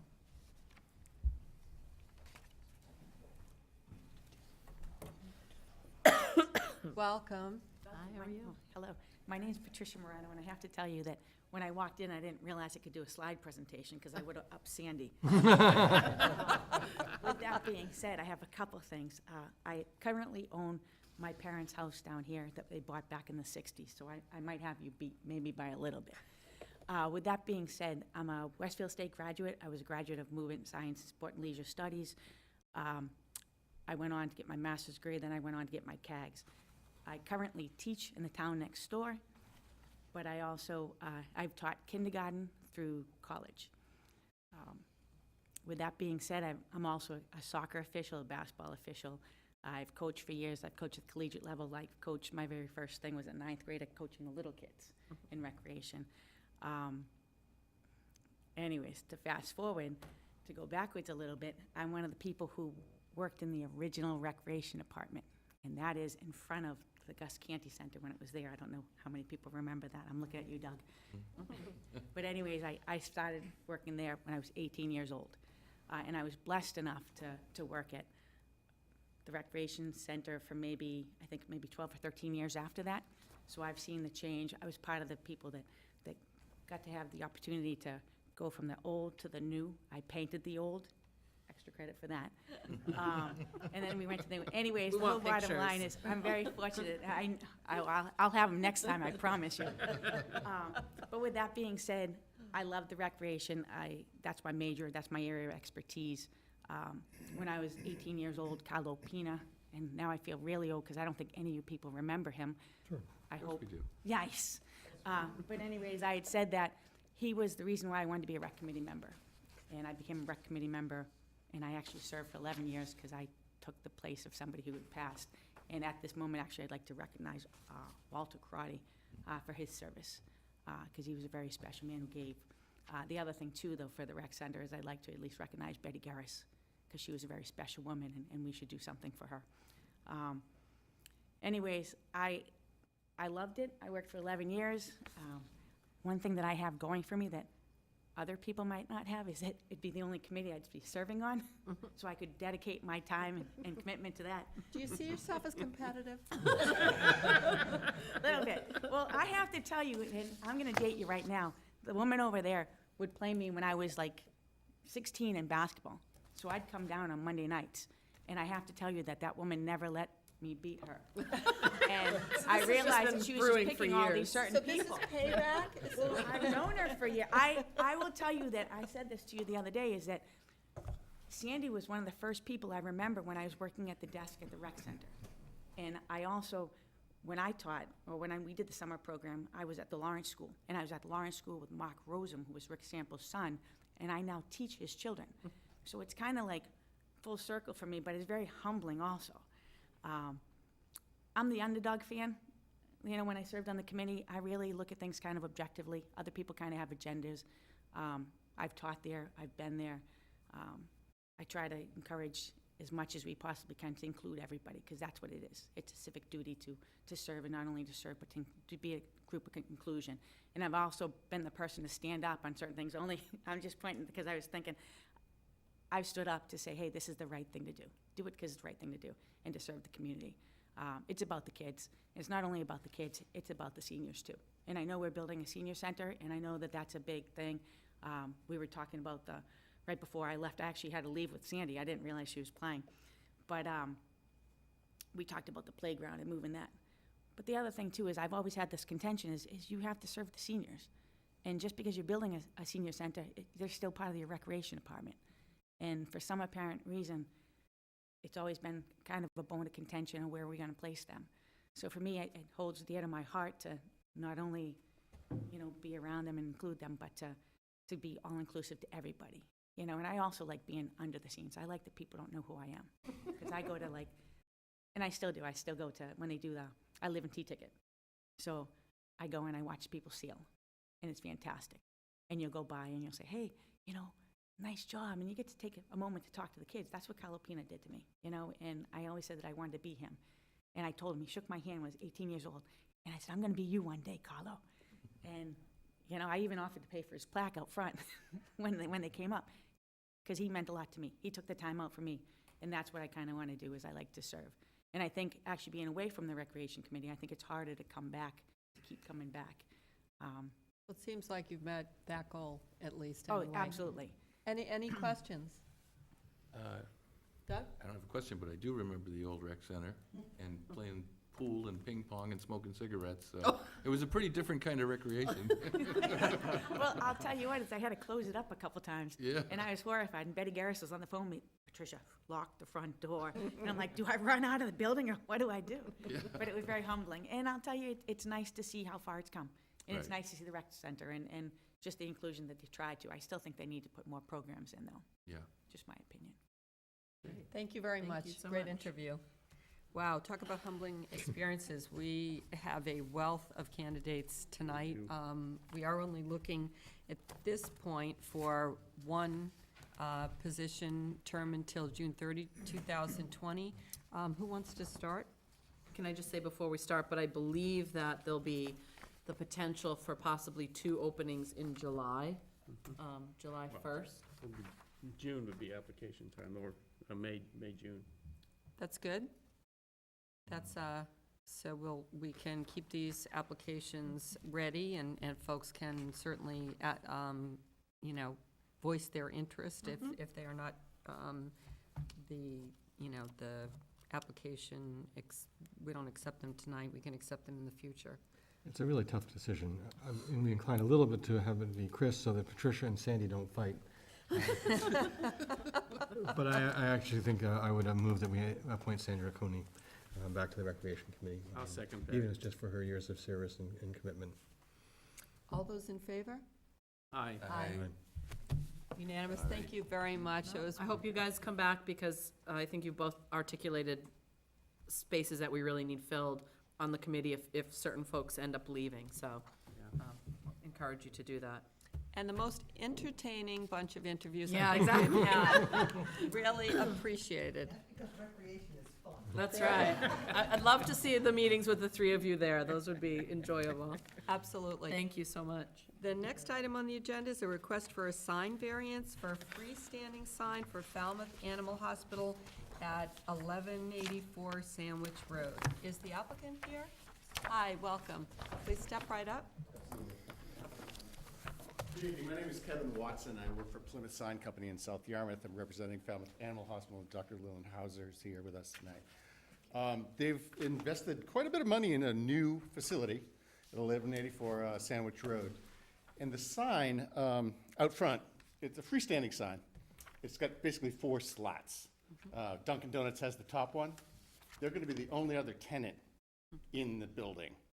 So the way that the town variance works is they were only allowed just the one slat, if you will. What we'd like to do is fill up that whole space so it's not sitting there empty, where they're going to be in residence for quite some time. I'll show you, actually. You don't mind, maybe you can pass it around. That's Well, what it we looks have like this now. already. Yep. We actually have it. Yep, we have it in our We do. packet. You got all of them? Yeah, Not with the colored, sign, but the we new do have- version. Go ahead and Okay. pass since you're And here. This one, Current. I don't know if you see this one. This is the one, this is what it would look like, if it was. Since we want the audience at home to hear, you can just pass those out and we'll continue. Just wanted to show you, that's the one slot that would be approved, given the town ordinance now. Yep. We'd really like to make it a little bigger. They're going to be there for a very long time. They're spending a lot of money on this place, and that's basically why we're here. Can I say something? Absolutely. So what happened Please was... introduce yourself for the audience at Oh, home. yeah, okay, I'm Dr. Leland Hauser, and I'm the Chief of Staff at Falmouth Animal Hospital in North Falmouth on Route 151. And I've been there for about 7 years, and we're growing, which is exciting. And in our current facility, there's been a vet clinic for over 20 years, and now we're moving. And I just happened to see that building going up at the corner of 151 and Sandwich Road in North Falmouth, and I said, oh, that would be so perfect and be a little safer for us to get in and out of, and we could build like a really nice clinic inside that building. But the way that that building had originally been designed and approved was for Dunkin' Donuts at one end, which is now open, and then like 3 individual, I guess, retail spaces. And I looked at it and said, oh, we want all of it, because that would be perfect, because we do a lot of very different things in the clinics. We have one section that's just dentistry and ultrasound and surgery and appointments. And so, but everything had been pre-approved for the building itself, including that sign. And so we have a logo, which you guys have seen, which is the cat and the cat with the dog around it. And then what we found out was that on that road sign, which is the only road sign we have, is that we would just get one spot, even though we had rented all 3 spaces, and then the bottom half would just be blank. And I think our lease for that building is 20 years. Vet clinics tend to never really close. They sometimes move when they need more space. So we've just been sort of like scratching our head, like, well, what do we do? And the other thing is that, like, the reason I was actually a little late for the meeting tonight is we have a lot of emergencies coming in. And people are a little frantic when there's an emergency and they're looking for the sign, and it's quite small from the, maybe it's not so small measurement-wise, but from the road, and that's Sandwich Road, it's a pretty small sign. So we wanted not to put a ton of writing on it, but to have the logo and make sure that everybody could see Animal Hospital. So when they're a little bit panicked, they can go, okay, that's where it is, and that's where we pull in, which is on Sandwich Road. So that's sort of our hope here. Great. To make it more visible and not make it look so silly with being blank on the bottom. Very, very important points. Thank you very much. Questions? Anyone? Is there any lighting on this sign? Yeah, it's lit from inside. It's like those clear, you can explain this It's an better. acrylic sign that's backlit. It is backlit, There's okay. fluorescent lights inside of it. It's not overly bright, but it is lit, yes. The same way the Dunkin' Donuts sign is lit, is that right? Exactly. Just in the picture we have, it looks a lot whiter, I think, just because it's a cut. Well, that's just the design, that's just the layout. It's kind of an off-white background. It's not, as bright as it seems in that layout. That's just what's trying to make it look nice. Right. Good. Any other questions? No, I think, oh, sorry, I don't have a question, but No. I was just gonna say, I mean, this is, Go ahead. I think it's in fitting with the design of that space. It's behind the gas station, Yeah, right? exactly. There aren't a lot of residential homes directly next to it that this would, be what they're looking at, a bright, big sign. I agree that probably if people are coming off of either 151 or even on Sandwich Road, it's a pretty dark part of that space, so to be able to see it and be directed towards it. I'd be more concerned if it were, sort of right in the middle of a lot of homes and things like that, but it's really not. It's on that stretch where there isn't a lot of development. Just trees. Right, And the exactly. gas station, And of it's a bit set back Yeah, from the that's right. road, so, I would move, if we don't have any other questions, do we have to have a? Doug? My preference would, probably is not possible. I mean, the fact that you have those 4 panels, you're sort of stuck with that. I think to have 2 blank ones doesn't make any sense. I think to even have 1 blank one doesn't make sense. But I think it is really big, the way that, I think it's gonna be really dominating that sign in a way that strikes my eye as not looking right either. And so in some ways, if the bottom panel were gone and they had the 2 panels, would be what I'd prefer, but I don't think that's really an option the way that sign's built. And I I'll think it's tell you, already built, the right? point about the emergency, I had a dog who went through a window and slashed both of her wrists while my son was on the way to his first prom, and I was like, where Yeah. are you? And Yeah. the idea that it's an emergency and it's lit, I do think was a good point, and I'm sort of balancing, it's a hospital, I think that's the Doug? argument we accepted on the Emergency. emergency care Convenient facility MD. there. Convenient MD, or whatever it is. Yeah, and also, I think Doug's point is well taken, but I don't think it's an option because the sign is already constructed in the manner that it is, so, Okay. point. I don't find it too much. I think the sign is the appropriate size, and you were gonna have 3 other tenants, and now they're taking up 3 spaces, so I think it's fair. Is there a motion? I would move, go ahead. I would move approval. Second? All those in favor? Aye. Aye. Thank you very Thank much. you very much. Good Good luck luck. with the business, very good presentation. The next item on the agenda, under 4, is to vote article recommendations for the November 2018 town meeting. Excuse me.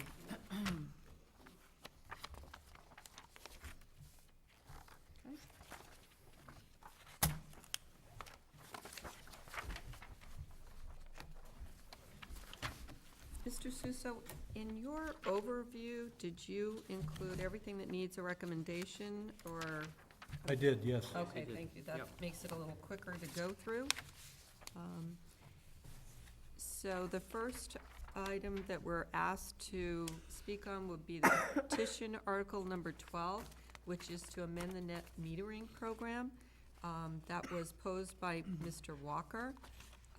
Is there someone who would like to start? I think the general idea is good. I wish we had had a little more clarification from Mr. Walker about it, because I would think I would probably be inclined to support it.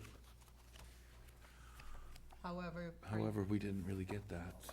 And so are you making a suggestion that we indefinitely postpone? I think I'd let somebody else do that, because I do feel like I would like to support it if I just got a little more information. Does anyone else have a thought with respect to the net metering program, the petition article number 12? Well, I guess I'm concerned about how much authority we have over it. It's almost like we're making a statement that we want the state to do something to control this. And I guess that's the question I have, is how much authority do we have to really make a difference in this area? I agree with Doug. I would love to see us open up the net metering program a bit, but I think given that question, both as to the further detail and also as to the scope of what our vote would actually mean, I think it's well thought out, and Mr. Walker is really an unparalleled advocate. He keeps coming back, he keeps putting things before the board. But I think that this isn't quite in the finished stage, so I would recommend indefinite postponement until we can, perhaps he can flesh this out a bit more and give us some more information. I will take a little different stance. I just don't think that this is what town meeting should be doing. I think the town meeting is the legislative body to set the town laws for the town of Falmouth, not to be recommendation of state legislature. We have state representatives that we can express our views to, and not using town meeting for this. That's the reason why I would support indefinite postponement. Are you giving a second then? I'll Yes. take that as a motion in a second. All those in favor? Aye. Aye. The next article for us to have a recommendation on would be Article 16, which is to amend the town's seasonal position classification plan. I would move approval as printed. I'll second. All those in favor? Aye. Next is Article 17, to amend the town information technology classification plan. Would move, approve as printed. I'll second. All those in favor? Aye. I think that one, Discussion? we need to just have a little more explanation, because it's our explanation and recommendation in the articles to, and I'm sure that we have information as to why we're recommending that, but they're gonna wanna know. The fact that we've actually introduced a classification, we're deleting a higher classification, introducing a lower classification, there's a little money saving there. But we're really talking about bringing somebody in with a different set of skills. Right. And so I think that's the recommendation and the rationale that I would use. I mean, if the manager of the department says he can do it for less money, it's a sensible move, why not? In that regard, would you be comfortable with the explanation from, for example, if Sam wants to take that article when we make that decision? I think Peter and Julian have the recommendation set up. Is it all set? Good. Okay, in that case, there's a, Then I move approve as Thank you. printed, please. is there a second? Second. All those in favor? Aye. Thank you. Next, would be whether, let's see, is it 18? 18, yep. Thank you. Okay, to see if the town will vote to approve the vote of the Falmouth Contributory Retirement Board. That's 18, and what would the, it's a surviving spouse benefit, Increasing it from 6,000 to 12,000. right? Recommend approval as printed. Second? All those in favor? Aye. Next, we have Article 19. We heard some of that this afternoon, or this evening, rather. It's with respect to the Winthrop Drive and Captain Davis Lane. I move approval as printed, or I move we recommend it as printed. And my request in that is that we might include some of the information that we received tonight about how long is the list of road takings, and that we are trying to get a program started of maybe 2 or 3 roads a year as we get the funds to be able to support it, and then we pay back that And I program. think it has to go to planning. It does go to the planning board first. Perhaps the board would want to Contingent hold upon, on a recommendation or make it contingent. You know, these would be, these will go in the written warrant booklet, and you might want to suggest if you care to, a motion on the town meeting floor allowing the planning board to weigh in as well.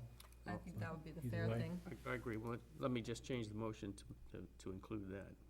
And is there a second? Second? All those in favor? No. Can I Oh, just- hold on, one there's a discussion.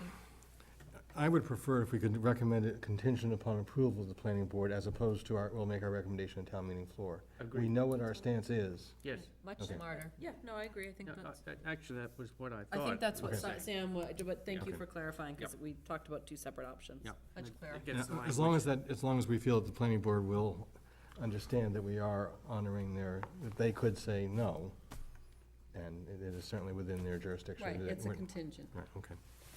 In that case, all those in favor? Aye. Thank you. Great. Next is Article 20, whether to accept Mass General Laws, Chapter 43, part-time inspector. I would move approval. Second. All those in favor? Aye. Aye. Next is the demolition article, number 21. I would move approval as printed. That moves the delay time law, bylaw timelines from 6 months to 12 months. In our explanation, could we refer to other towns that have a similar 12-month bylaw? Because I think that there are quite a few towns that actually, their bylaw is also 12 months. Yeah. Majority, in fact, yep. I had some questions on this one. I'm sure it'll come out in deliberation at town meeting, but in terms of the Historical Commission's role and how much power they have to basically indefinitely postpone any demolition, it's a bother to me that you put all of the control into one body. Now, maybe I don't understand how it works, but it seemed like that the Historical Commission had the right to essentially prevent it from, demolition from occurring beyond the 12 months. That was the period, the sort of delay period. Well, If it's on the list of significant buildings, without written notification from the Historical Commission, regardless of whether the 12-month delay period has ended, that's your concern, correct? Yeah, suppose you get a Historical Commission that really is just bound and determined they're not gonna allow any demolition for any reasons, and they just simply block it. So, how does this get resolved? I mean, that's the question I have in looking through this. Not, I don't wanna hold back not recommending it, but I do feel like we need to take a look at how much authority we give to anybody within the town. well, Doug? so currently they only have 6 months for any group or interested party to take action to save the building or move it. And they're finding that it's not enough because when the 6 months is up, that's it, and they can demolish it. I agree with extending the length of time. I have no problem with that. I think that really is right. I'm a little concerned about, it almost suggests that if the Historical Commission didn't rule on it one way or another, that it would just automatically extend that delay period. I didn't get that from it. Okay, I don't well- think that's the case, but Well, it's probably my maybe the reading. town manager could correct that. Or we can sort of, It's certainly not the way it's been imposed before, in the Right. past. Is Right. that 6 months has really been if been it's a- not done, And it's been the a next problem. day, it could be torn down without any prevention of it. further. No, I believe that the 12-month delay is appropriate. That's not what I'm arguing against. So, Madam Chair, if I could. Please. The way I read it, Sam, I think that provision allows for the Historical Commission to waive the 12 months if there are particular circumstances that say this isn't it's not going to happen, or the building's not worth saving, then they can authorize demolition before the 12 months. But I don't think there's, from my understanding, the way I'm reading it and from the discussion that I've heard, there is not an ability to indefinitely postpone demolition. And which they actually do that, they do waive that, because if a house has powder post beetles, or if it's just been added onto and made a mess of, Cobbled up, sometimes they yeah. just say, okay, No, we understand, and they just let it go. Right. Okay. In that case, I see we had a motion. Is there a second? Second. All those in favor? Aye. Next, petition Article 22 with respect to amending town meeting rules on electronic voting. It's a petition proposal for Mr. Malcolm Donald. Personally, if I could, I actually like this idea. I thought it was kind of a step backwards when we stopped the standing vote, because, you know, people at home can see you, and you're kind of accountable for what you're doing. So I don't see any problem with this, personally. I second your recommendation. Okay. Is that a recommendation to approve as printed? Yes. I think so, yeah. And so we have a motion and a second. Any discussion? Just one thing I do want to comment on is the standing vote is actually a fairly recent event in town meeting, as town meeting rules go. That for many years, it was a hand vote that you actually could not see how people voted. And so standing vote actually got us a lot further along, which I think we have lost as to being able to tell how people voted. The one thing I would still have a question on is, I know the state legislature, they post how people are voting when they're voting. There's a display. And I'm not sure how this works that way, because I want people voting the way they want to vote, not as they look, saying, oh, I see how someone else voted, and that's now going to affect their vote. I don't think it's up on the screen, is it? It could be. That's with I mean, delay. Yeah. Well, no, because it's still within that 60-second Oh, period. right, It okay. shows, it flashes through, and I you- think, yeah, I think they can, I think they have some control over how those settings are. So I think that it just shows that you voted is the way that it registers, is my understanding. Now, the one question, I guess it doesn't matter because everything's digital now. My understanding is that you would then keep all of those votes, correct? right. So I guess they would just be digital files, so it's not. And right now, we're keeping track of digital votes as to what the number was, Right. just not the Not individual the- person. I don't think the record file is that big to create a problem for that. And it doesn't create more work. I talked to Mr. Palmer about it, and he said he actually has to do less work, because at the end of the town meeting, he has to go through and delete all that additional information, rather than just posting it. Great. So we have a motion and a second. All those in favor? Aye. Next, Article 23, to phase out polystyrene and expanded polystyrene form. This is a proposal from Mr. Malcolm Donald as well.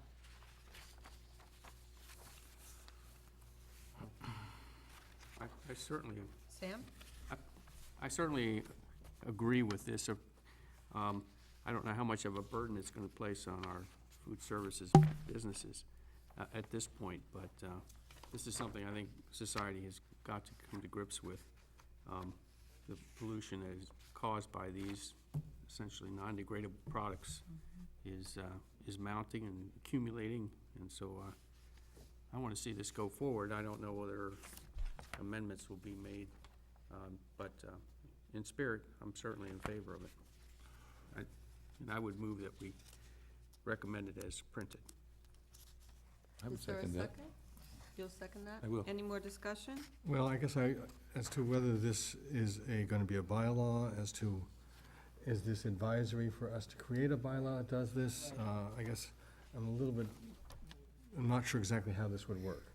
And so I can certainly support the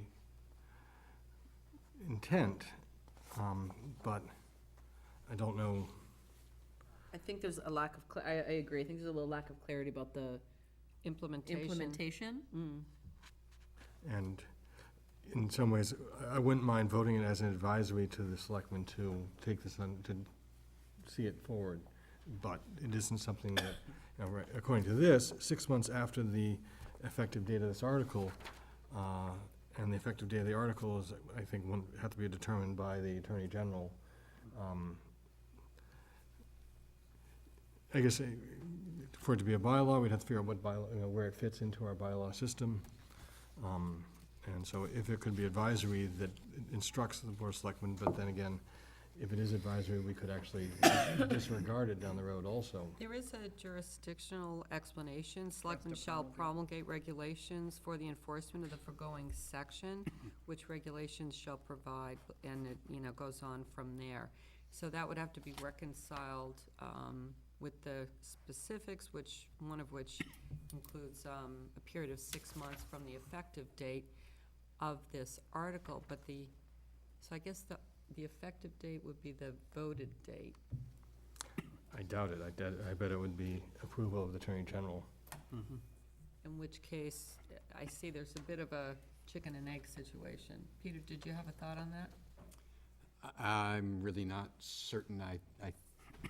I think that Doug is correct, that with a non-zoning bylaw, that it's the approval date of the Attorney General that becomes the effective date. But it does, I can only second the questions that Doug is asking about some of the other details about the implementation process. I don't know if we've had town council opine on this yet. Well, one option would be to delay. Another option would be, to just hold on it. Well, the other option is to pass it and allow the Attorney General to tell us what to do. Well, that's what, in town meeting deliberation as well. I mean, Except we're not even clear about what it says at this point. I don't know if it's proper to move it to town meeting with that many Well, I'm sorry. questions. Well, I mean, town meeting's gonna have it in front of them no matter what. It's just gonna depend on what our recommendation is. Correct. So if, I guess we have two, our options are either to say indefinite postponement and explain why, because we're looking for clarity on some particular pieces, and that will be debated at town meeting, or we approve as printed and then allow the same conversation to happen at town meeting. I think the risk we run with approve as printed is that we don't have good answers. So if people ask us for good answers on why we're approving it as printed. We've already admitted we don't know the process. Essentially, we have to say, we don't know how Right. this will fall out. We're essentially gonna pass it to the Attorney General and our town council to sort out. In which case, would it be viewed as advisory, but we don't know. As some specifics to, some of the offenses require 2 hours, 4 hours, and 8 hours of community service. Yeah, I don't know. Under whose Right. watch are those hours? I mean, hours of community service is a great idea in principle, but then you have to have someone who is actually monitoring and enforcing it and coming up with what the community service is going to be. I just think there are a bunch of details that I see as being problematic, while I totally support trying to eliminate these from the use in our town. Madam Chair? Please. Just one other thought in terms of process. I don't know if it would be appropriate to, in describing the reasons for indefinite postponement, seek the review from the Solid Waste Advisory Committee. I don't know if they've weighed in on this, but it seems like they might have, that might be a good group to That'd be take a look helpful. at it, and if it needs some further refinement, that they could perhaps work with staff to do that. I haven't read my town meeting rules recently enough. Isn't that also an option for us to refer it to committee? As opposed to indefinite postponement, that we have this idea that is a good one, and we feel it should go to a committee that has that jurisdiction, and that could be a recommendation. It's one of the recommendations I think we're actually allowed to make, is to refer to committee. Or it can be an indefinite postponement subject to referral to the committee. Yeah. That's how it would be worded. Sam? No, I think that's the right approach, and if they get all these things ironed out before town meeting, they can always put a positive recommendation on the floor and dig in right there, but I agree with you. It's got too many questions, and I'm afraid it's gonna bog town meeting down trying to churn through them. Also, Without, somebody looking at it in terms of detail of how you implement this. And just, one last, piece to that discussion is, I think, it's an article that's gonna weigh fairly heavily on our health department, and I don't know that we have a lot of input from them as to how they would see, implementing it, Right. the sanctions, the enforcement component. So I do think I think it's an excellent idea. I think it needs a little bit more, work on it to make sure that it's something that, if we pass it, that it matters and it can accomplish what is intended. So whoever made the motion, would you like to edit your motion?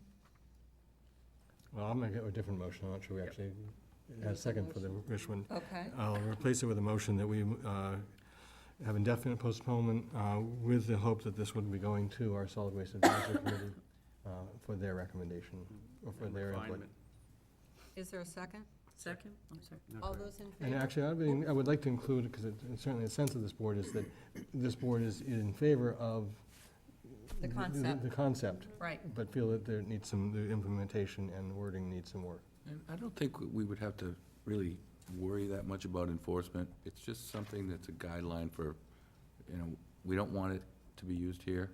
Right, And- but it includes a specific enforcement provision in the language, so that would be something to work on. Agreed. I mean. Yeah, I mean, maybe that comes out in the, maybe there's less specificity about some of it Yeah. in the end, I but. mean, the customers are gonna enforce it. They're gonna remind them, hey, you're not supposed to be using this, True. And it also gives a lot more outreach opportunity for businesses in terms of the Yeah. expense and changing over. Mm-hmm. That's a big thing. Madam Chair and Please. Selectman Jones, I wonder if you might care to also refer to the Board of Health, Yes, since they're absolutely. specifically named as well. Yep. Sorry, I'll add that to my motion. Great, is there a second? Yep. All those in favor? Aye. Great. Good discussion on that, too. Thank you, Malcolm Donald, for bringing this up. Next, petition article number 24, establish ranked choice voting. Again, Mr. Malcolm Donald.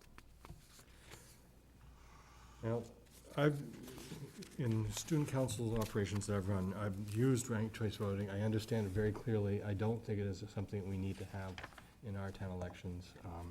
In the example that was brought to us by Mr. Donald, he was trying to suggest that having a candidate get the majority would be preferable.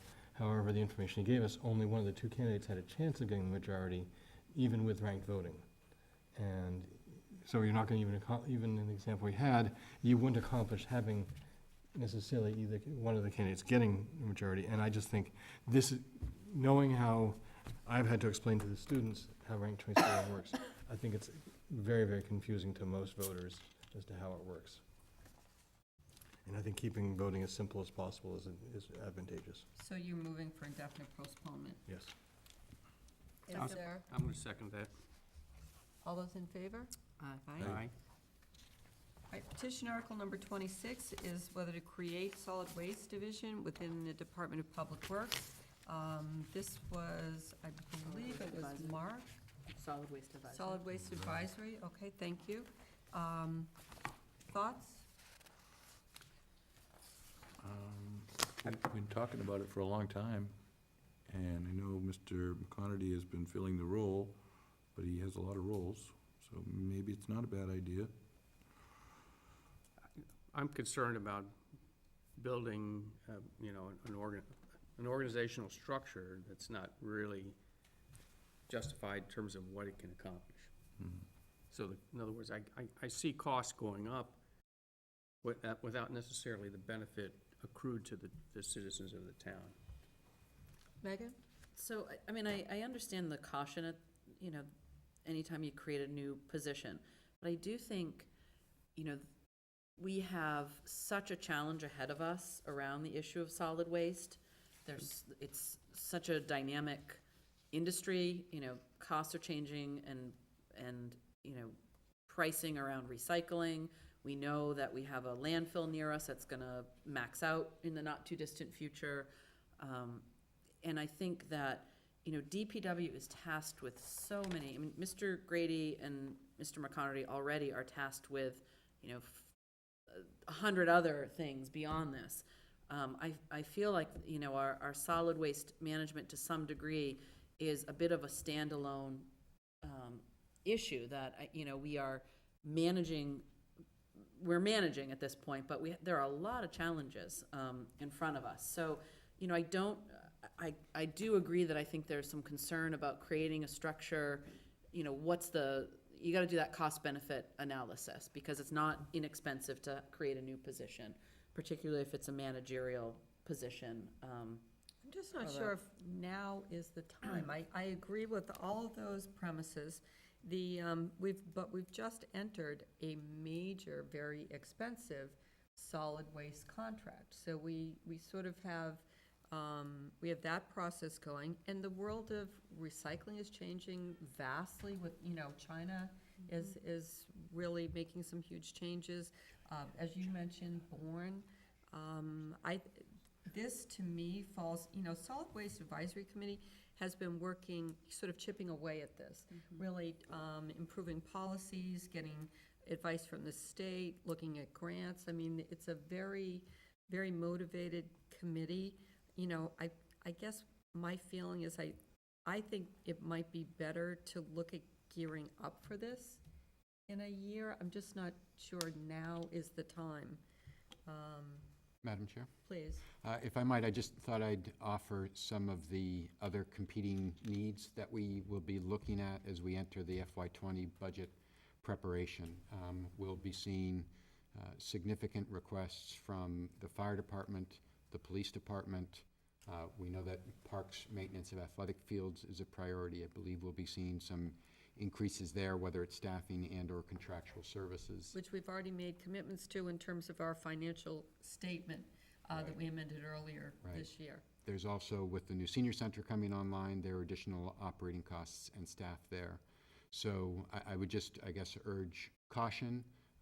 And lastly, if we're, when we look at staffing needs, I would like to have the opportunity to have a good analysis and a good dialogue with the Board of Selectmen.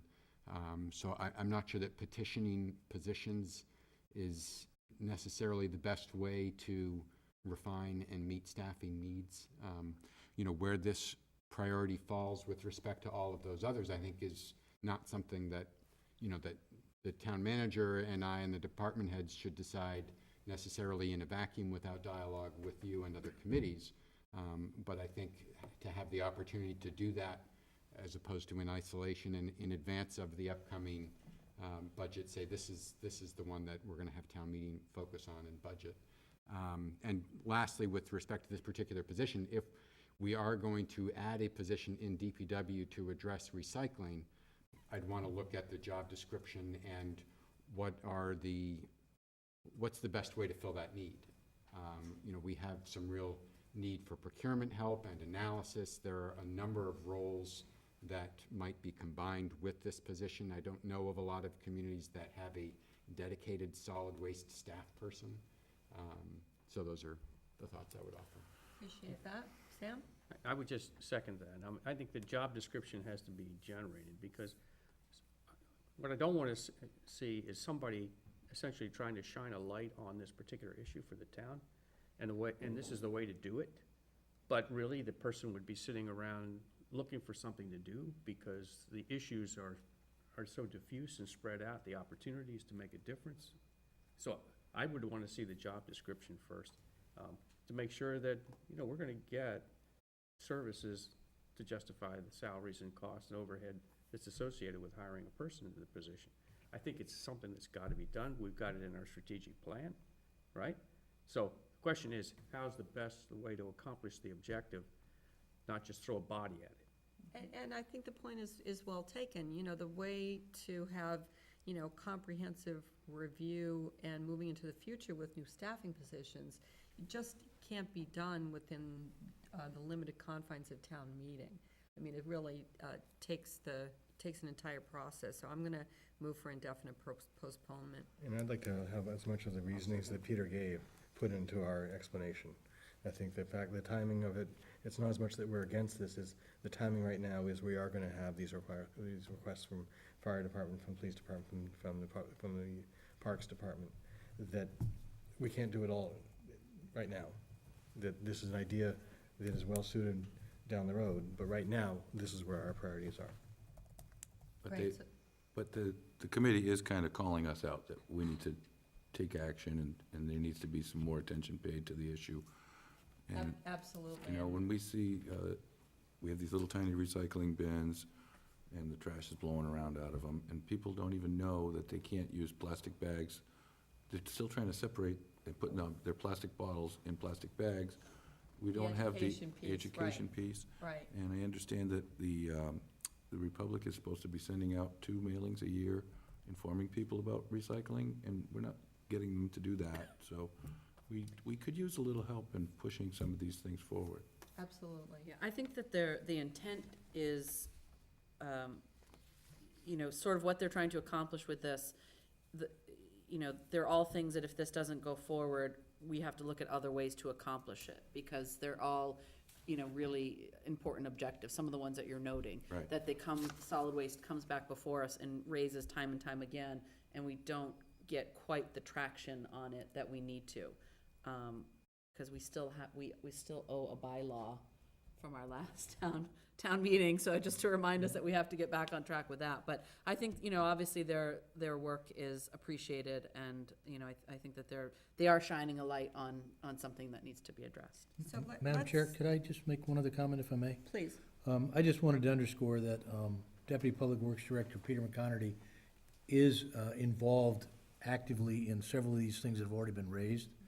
And some of them are very challenging matters that involve some additional, very significant funding as well.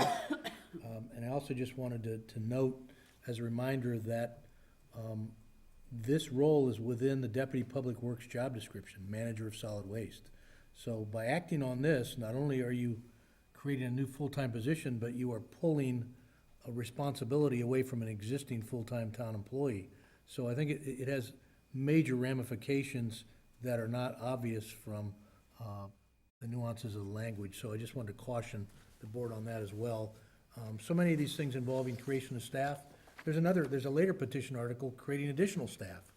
So is this the way that the Board of Selectmen really wants to encourage executive discussions about how you want to manage the delivery of basic services? I think that's a broader issue that, as I think you've alluded to, Madam Chair, deserves and Mr. strategic Jones plan as well. discussion, as Selectman Jones has noted as well. So I just want to encourage that from a town manager standpoint as well, respectfully.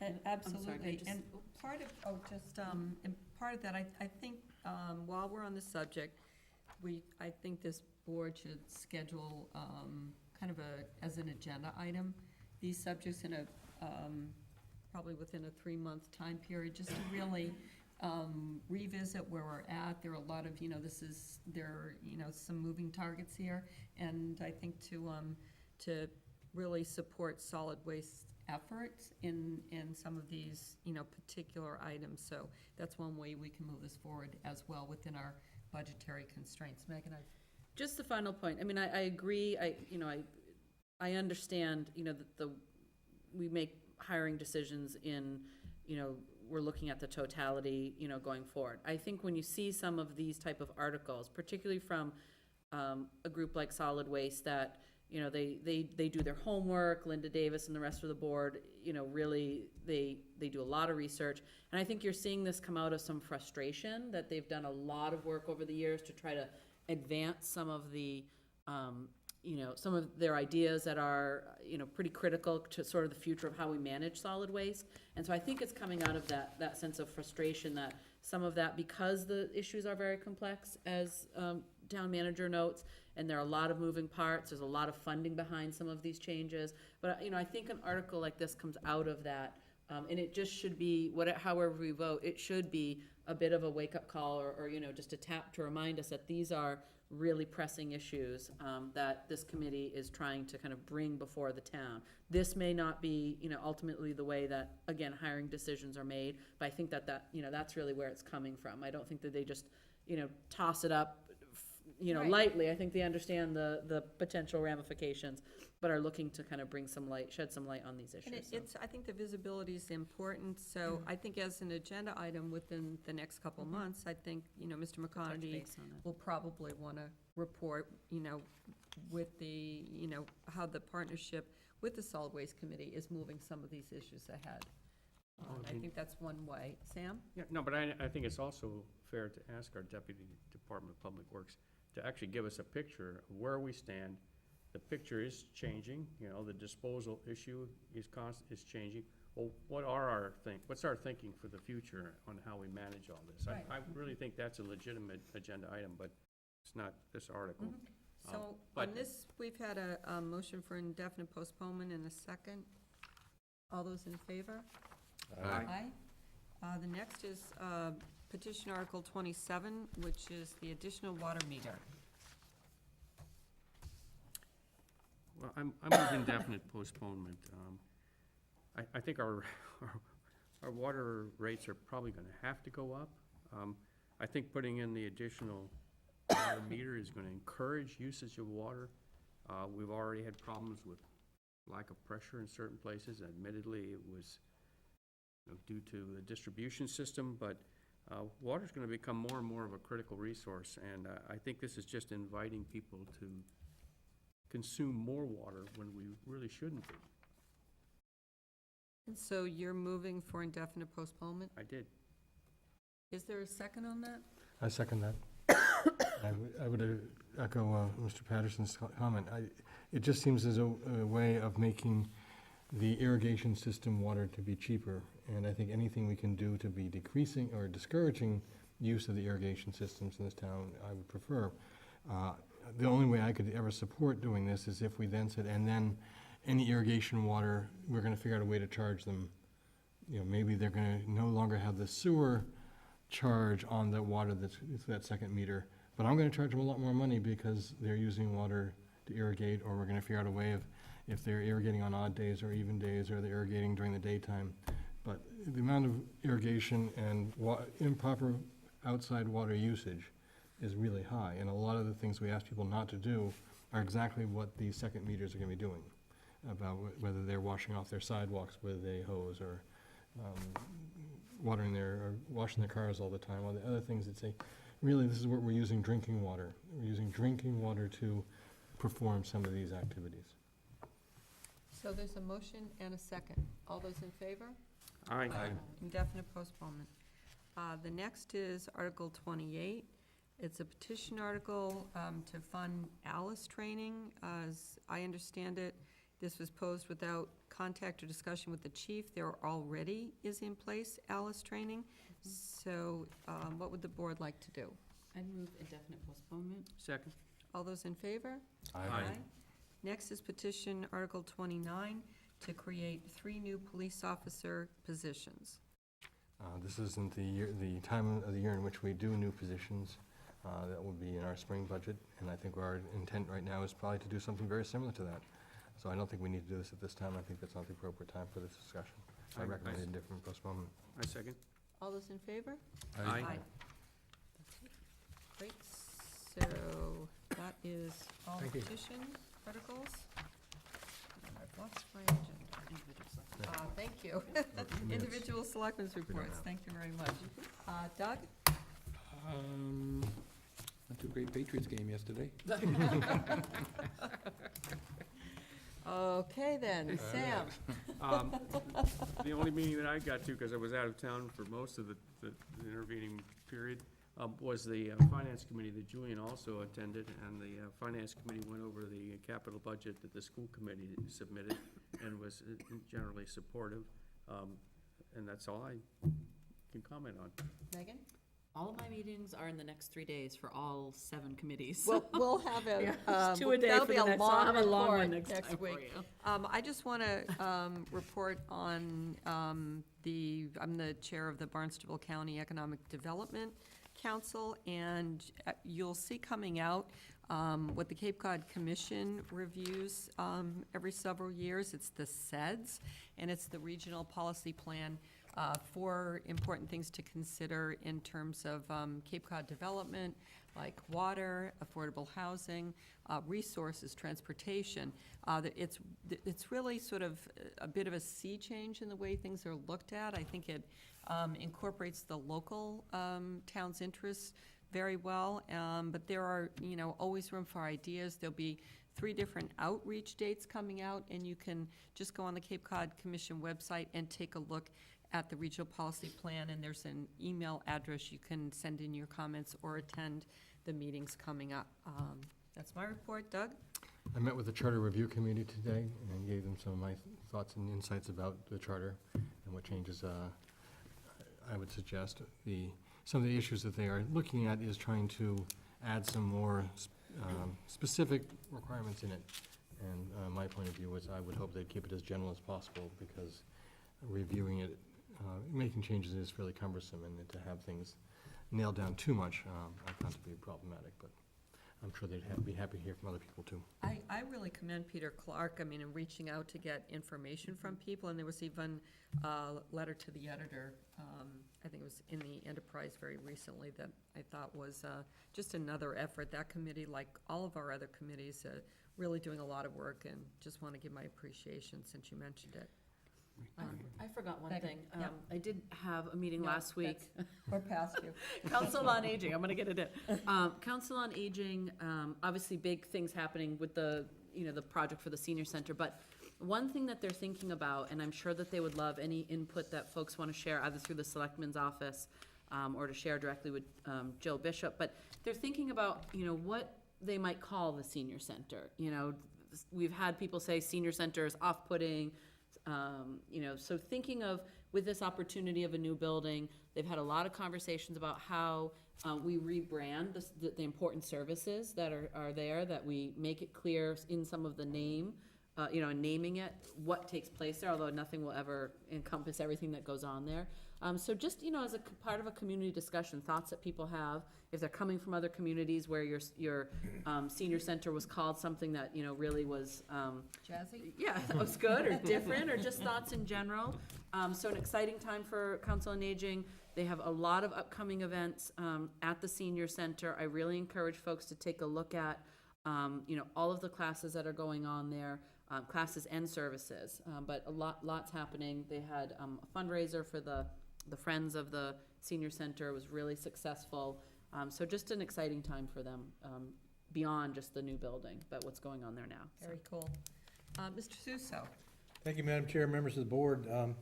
As Selectman Patterson noted, I was pleased to attend the Finance Committee meeting last week and to attend as frequently as my schedule allows. I will be joining them again tomorrow evening as they continue their deliberations in preparation for November town meeting. I thank them for their fine work. Also wanted to just confirm that we do have a formal dedication of the new water filtration facility, which will occur on Tuesday, October 16th at 5 p.m. at the facility, and we'll have, we're working out the details now with Department of Public Works and others, but there will be anticipated tours before and after the formal dedication at 5 p.m., and some additional announcements will be made through the press and the town website in the days to come. Is the dedication open to the public? Absolutely. It's all public. And Great. that will all wrap up before the 6:30 meeting on the housing, Correct. Dedication, 30 to 45 minutes would be my guess. We carefully plan that. Mr. Johnson, stop. Just want to mention briefly that on behalf of the board and working with Selectman Doug Brown and Judy Fenwick, we are reaching out to the committees and asking them to take a look at their mission statements and their charge so that we can consider any updates that may be appropriate leading up to the November town meeting. And update committee handbooks, and also along with that, I've asked the town manager's office to sort of prepare a handbook to orient new selectmen, and also particularly for the chair in terms of, just the way public hearings are, the process and how the hearings are closed, and not everyone is going to have Doug Jones sitting next to them from now into the future, so that's just something else that's going on behind the scenes. Judy Doug? came to the meeting very well prepared, and she had some good suggestions, so we're well on our way. Thank you for volunteering for that. that's great. Appreciate it. It's generous of No you one to just put yourself right out volunteers. there. Thank you very much. Is there a motion to adjourn? Motion to adjourn? Second, all those in favor? Aye. Aye.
Welcome to the Falmouth Chamber of Commerce. The Falmouth Chamber is dedicated to working on behalf of our members to make Falmouth a better place to live, work, and conduct business. We are committed to developing the economic, cultural, educational, and civic interests of our community and welcome the support from all organizations to achieve our combined goals. Whether you call Falmouth home, are a summer resident, or a visitor, we hope you take advantage of all that the Chamber has to offer. Holiday Inn Falmouth opened year-round for your business and travel needs. We provide a full restaurant and accommodations for banquets, holiday parties, weddings, corporate events, seminars, and more. Featuring KC Bar and Grill, where guests or Falmouth residents can enjoy our selection of local craft beers, cocktails, and a variety of pub food from our menu. Holiday Inn Falmouth, your home away from home.